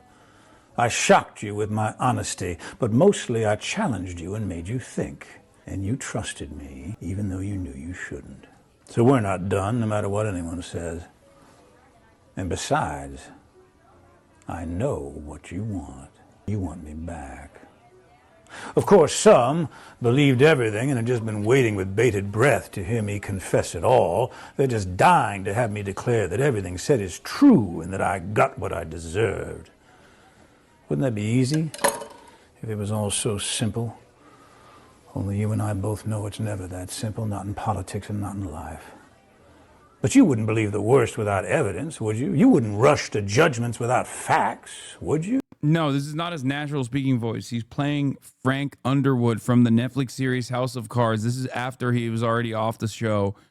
And he's playing that character while alluding to this is after victims had already come out. Okay. And then his first response was to come out and be like, I'm gay, by the way. Like that was supposed to be the big revelation that I guess takes some of the attention away from him. I don't know. But he was like, I'm gay, by the way. Oh, these people are saying I'm a sex criminal. Well, guess what? I'm gay. And then he did this video on Christmas Day. Yes. Playing the role of his former Netflix show, House of Cards, Frank Underwood, the president who like notoriously does murders and stuff personally, and then covers, like hides the murders that he does. And he's like cutting some Christmas ham or something. And he has a mug there that is the 1953 like coronation mug. Like I think he's like doing a shout out to the royal family here as well. This was his I'm gonna kill my accuser video, which ended up, his accusers did end up dying, by the way. Did you? No, not you. You're smarter than that. Anyway, all this presumption made for such an unsatisfying ending. And to think it could have been such a memorable send-off. I mean, if you and I have learned nothing else these past years, it's that in life and art, nothing should be off the table. We weren't afraid, not of what we said and not of what we did, and we're still not afraid. Because I can promise you this. If I didn't pay the price for the things we both know I did do, I'm certainly not going to pay the price for the things I didn't do. Oh, of course, they're going to say I'm being disrespectful, not playing by the rules, like I ever played by anyone's rules before. I never did, and you loved it. Anyhow, despite all the poppycock, the animosity, the headlines, the impeachment without a trial, despite everything, despite even my own death, I feel surprisingly good. And my confidence grows each day that soon enough you... Look, that is a mug, there's a coronation mug. You will know the full truth. Oh, wait a minute. Now that I think of it, you never actually saw me die, did you? Conclusions can be so deceiving. Miss me? Kevin Spacey will be arraigned on a charge of felony sexual assault next month. Michael O'Keefe, the Cape and Islands District Attorney in Massachusetts, tells the Boston Globe that Spacey will appear January 7th at Nantucket District Court. The charge stems from an incident that occurred on the island back in 2016. The victim's mother, Heather Unruh, said last year that Spacey repeatedly stuck his hand down the pants of her 18-year-old son. The boy was eventually able to get away when the woman walked over to him while the actor was in the bathroom and said, "Run." At the time, Spacey was trying to convince the boy to join him at a party, said Unruh, who now hopes to find the mystery woman who she believes saved her son from a far worse fate. Anyway, but yeah, Mr. Black, Leon Black, 71, was forced to step down in early 2021 as chairman and executive of Apollo Global Management, the giant private equity firm he co-founded in 1990. A major art collector who made news for his $120 million purchase of a version of Edvard Munch's The Scream. Mr. Black also stepped down as chairman of the Museum of Modern Art in New York. The 4-page settlement said nothing in it should be construed as an admission of liability by Mr. Black. Benicia H. Velasquez, a lawyer with the Virgin Islands Attorney General's office, which negotiated the settlement, said, for the past several years, the Virgin Islands Department of Justice has made it a priority to support human trafficking victims and to enforce the law to prevent and deter human trafficking. Except for the fact that you can, I guess, like, buy your innocence. Like it's a fucking civil claim or something. Like it's just like doesn't make any sense. It is pretty crazy. Yes, I know Ghislaine has been offered limited immunity. I don't think this is new information. Ghislaine Maxwell granted limited immunity by Trump Justice Department. I think this is the same one, right? Yeah. This is the same one as the proffer. The so-called proffer immunity is commonly granted to individuals, prosecutors seeking to make cooperators in a criminal case. That's the extent of the limited immunity that she's getting. It's just for her revelations. You understand? Let's get rid of taxes and let the billionaires pay for their crimes they're not getting charged with. Yeah. Jesus Christ. Anyway. Breaking moments ago, new reporting from the Wall Street Journal sheds more light on that book Ghislaine Maxwell compiled for Jeffrey Epstein's 50th birthday in 2003. The book that contained a letter bearing Trump's signature and had the outline of a naked woman. The Journal now has details of other letters in that book, including former President Bill Clinton, Wall Street billionaire Leon Black, fashion designer Vera Wang, and media owner Mort Zuckerman. That's according to documents reviewed by the Wall Street Journal. More from the Journal's reporting. The professionally bound birthday book had multiple volumes and included a table of contents. Happy birthday, King. Why are you not celebrating? This is what I love doing. Okay? I love streaming. I love covering the news. Why would I do anything but what I love to do that I'm fortunate enough to do every single day on my birthday as well? Listed the contributions organized into groups. While many writers weren't famous, some categories had notable people. Clinton and Trump were listed under the Friends group, along with about 20 other associates, such as Black, Zuckerman, former Victoria's Secret leader Leslie Wexner, attorney Alan Dershowitz, and the late Jean-Luc Brunel, who ran a modeling agency. Now, we should note, NBC News has not seen or verified these materials. A spokesman for Clinton declined to comment on the birthday message, which was reviewed by the Journal. He referred the Journal to a previous statement that the former president had cut off ties more than a decade before Epstein was arrested in 2019. Didn't know about Epstein's alleged crimes. Black, Zuckerman, and Wang all declined to comment to the Journal. Joe Rogan experience. Whoa, Joe Rogan is going to talk about the Jeffrey Epstein stuff. Interesting. I wonder if the rats are escaping the Lemmy, thank you for the 50 gifted subs. Apparently. Who's Joe Rogan interviewing here? Mike Baker, who I think is like former, in air quotes, CIA. So the guy who is having a conversation with Jeffrey Epstein is like, this is the thing that I don't understand. When people talk about like, when conspiracy theorists talk to like former CIA agents, I just don't understand, like, about a guy who was most likely a CIA asset. Like, what is he going to talk to him about? Like, why is it the CIA guy that you're asking? This stuff never, it's just, I don't know. It's like weird to me that a lot of the people who are interested in conspiracy theories will just go, oh no, this former CIA guy is definitely reputable. If you haven't gone to jail, and even if you have gone to jail as a whistleblower, I still don't fully trust you as a CIA agent. Oh, look, the guy that doesn't have an opinion. Joe Rogan doesn't seem to want to connect Trump to Epstein. This is not the guest you want on to talk about this. Oh, thank God. Okay, even his fans are not eating this. He's supposed to be having Alex Jones on, not a Fed, except Alex Jones is also directly connected to Trump and has been doing defense for Trump. Okay, Rogan, sure, let's bring up the CIA for the truth.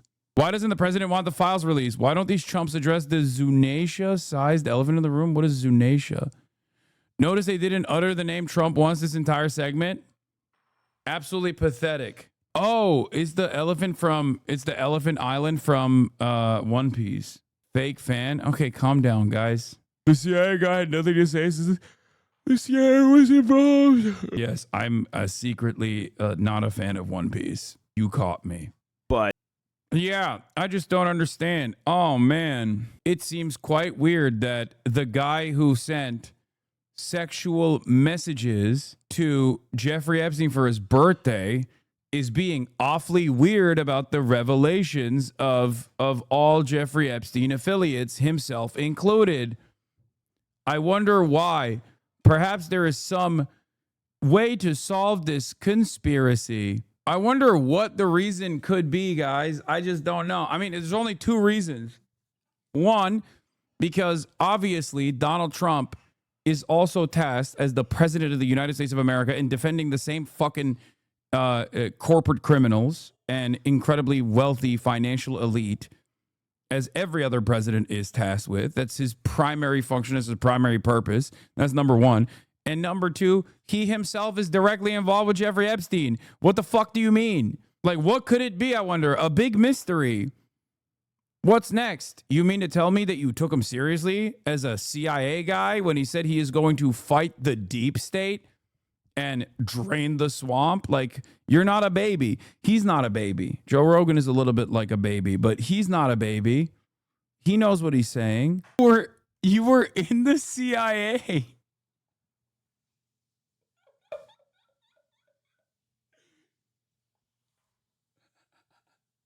Just have Jeffrey Epstein on at that point. Joe Rogan interviews Ghislaine Maxwell. Is like, so it's really strange, huh? Like, I'm just so confused. We're all trying to figure out, like, what kind of intelligence associations could this guy possibly have? I don't know. Having Ghislaine Maxwell on to talk about her conviction, her criminal conviction as an act of cancel culture. Potentially. Dude, Jeffrey Epstein is a Chinese asset. Dude, why didn't I think of that? Oh, dude, foreign intelligence doesn't mean Israel, and certainly not the CIA. It's actually China. Wow, now we know why Mike Baker is on the Joe Rogan Experience. Huh. Yeah, he's like, Joe, you don't understand. CIA? You think Central Intelligence? No, Chinese intelligence. Intelligence, but Chinese style. Make no mistake. Really repeating the other conspiracy theorist guy that said this verbatim last week. He's just, to the CIA guy, he's like, yeah, you can't just like go fuck random girls for Bill Gates. Like, why not? I don't understand. Like, what do you mean? Here's an example of someone who is a fucking billionaire, and I'm not saying this because he's my boss technically. Jeff Bezos. What did Jeff Bezos do? Okay? He went and he found a Dominican lady. Okay? That's what he did. Age appropriate.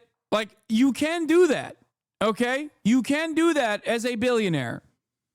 This doesn't mean that he is not a truly evil individual. Of course, Jeff Bezos is a truly evil individual. Okay? But the reality is, like, there's a guy out there. She's Dominican. No, I don't know if she's Dominican, but she is Latina, and I do know that for a fact because she turned Jeff Bezos Dominican.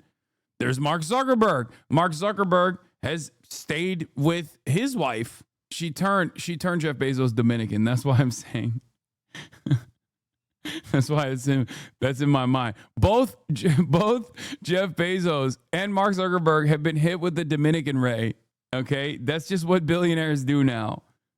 She got him dressing like a paisa. Chasing skirts, but I see something like that. Yeah, I might find that of interest. Right? Oh, for sure. Oh, really? So you would? Not that you did or your colleagues did, but you would. You know, that could be an interesting guy. Oh, you mean to tell me that a dude who was running a blackmail sex trafficking ring would be an interesting asset to the fucking CIA, which you were employed by?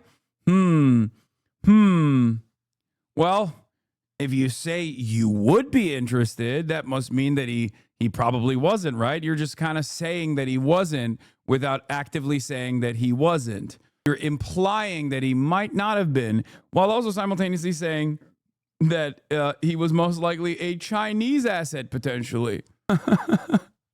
This is so stupid. Just in a mysterious intergalactic object could potentially be a hostile alien spacecraft that's slated to attack our planet in November, according to a new study by scientists from the New York Post. The consequences, should the hypothesis turn out to be correct, could potentially be dire for humanity, the researchers wrote in the inflammatory paper, which was published July 16th, to the preprint server ARXIV Southwest News Service reported, to which Evan replied with, he's literally on every page of the Epstein files. Archive. It's archive. I got it. I understand. I've told you this already, but since the UAP congressional investigations, I have been incredibly suspicious of the government constantly talking about aliens. I think they think it's a good way to just like change public perception on an issue and get people to pay attention to some nonsense. I have been saying this over and over again. Anytime the federal government comes out with like information on aliens, just know that they're doing that shit deliberately to make you fucking pay attention. Okay? The aliens community was taken over by Nancy Mace and her Chud Army. I just don't believe any of that fucking UAP shit. I'm sorry. I don't believe it. I'm not saying that there are no such thing as aliens or whatever. I just, I have my own theories on this. I've talked about it extensively. It pisses off a lot of people in my community because they're like, there are a lot of people, but I think all mention of UAPs and aliens from the federal government is a psyop. 100%. It is just a way for you to get really excited about some secret conspiracy. It's just nonsensical. They are just doing it to make you pay attention. Okay, that's it. Half of it is just like most likely already like pre-existing defense contractor, new technology that was seen by people or whatever. And they're just like, oh, that must be an alien. Who knows? It's suspicious. But I'm telling you right now, okay, all the alien stuff is just like used as a distraction for the government. And many of you are coping because you're eating that bait hook, line, and sinker. That's it. I would definitely go after some. That is the biggest bullshit. Oh my God. Oh my God. That is crazy. Oh, dude, notoriously, we don't do any blackmail in tradecraft because it's just it's ineffective. Just don't look at that. Don't look at, nah. We just don't ever do. Nobody ever does blackmail, okay? Especially not Israel. And certainly not the CIA. It's frowned upon. Yeah. The CIA never does blackmail, Joe. They just use criminals instead.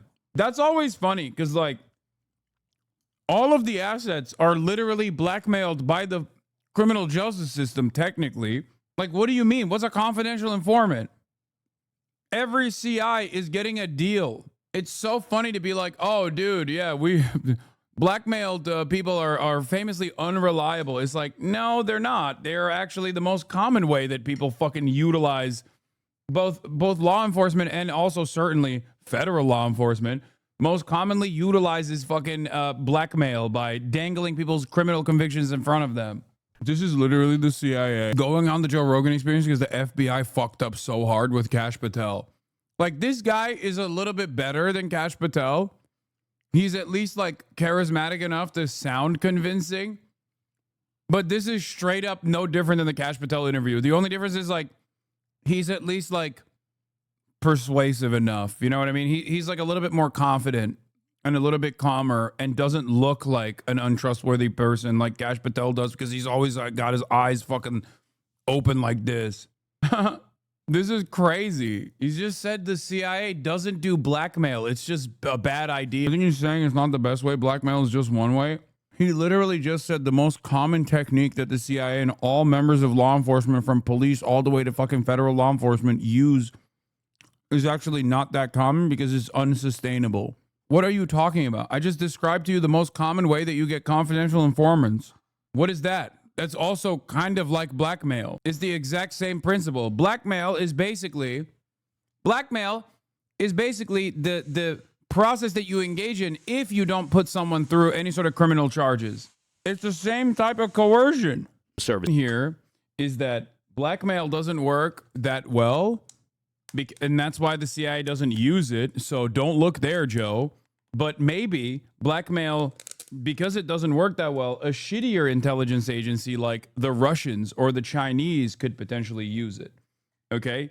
Perfect narrative, except it is one that is so insane and so contradictory to like everything that anyone who's even remotely interested in conspiracy theories is aware of, that even Joe Rogan, a baboon, is looking at this and being like, I don't think that's the case, man.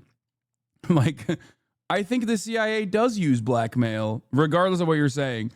Now, will it actually reach a level of scrutiny from Joe that he actually starts questioning Mike Baker? Probably not. But, you know, this is basically like, this is basically like asking Ghislaine Maxwell. You might as well ask Ghislaine Maxwell or ask Kash Patel again about what Jeffrey Epstein's like intelligence associations look like, or why the administration is not releasing any serious information from the files. Damn, this guy's good.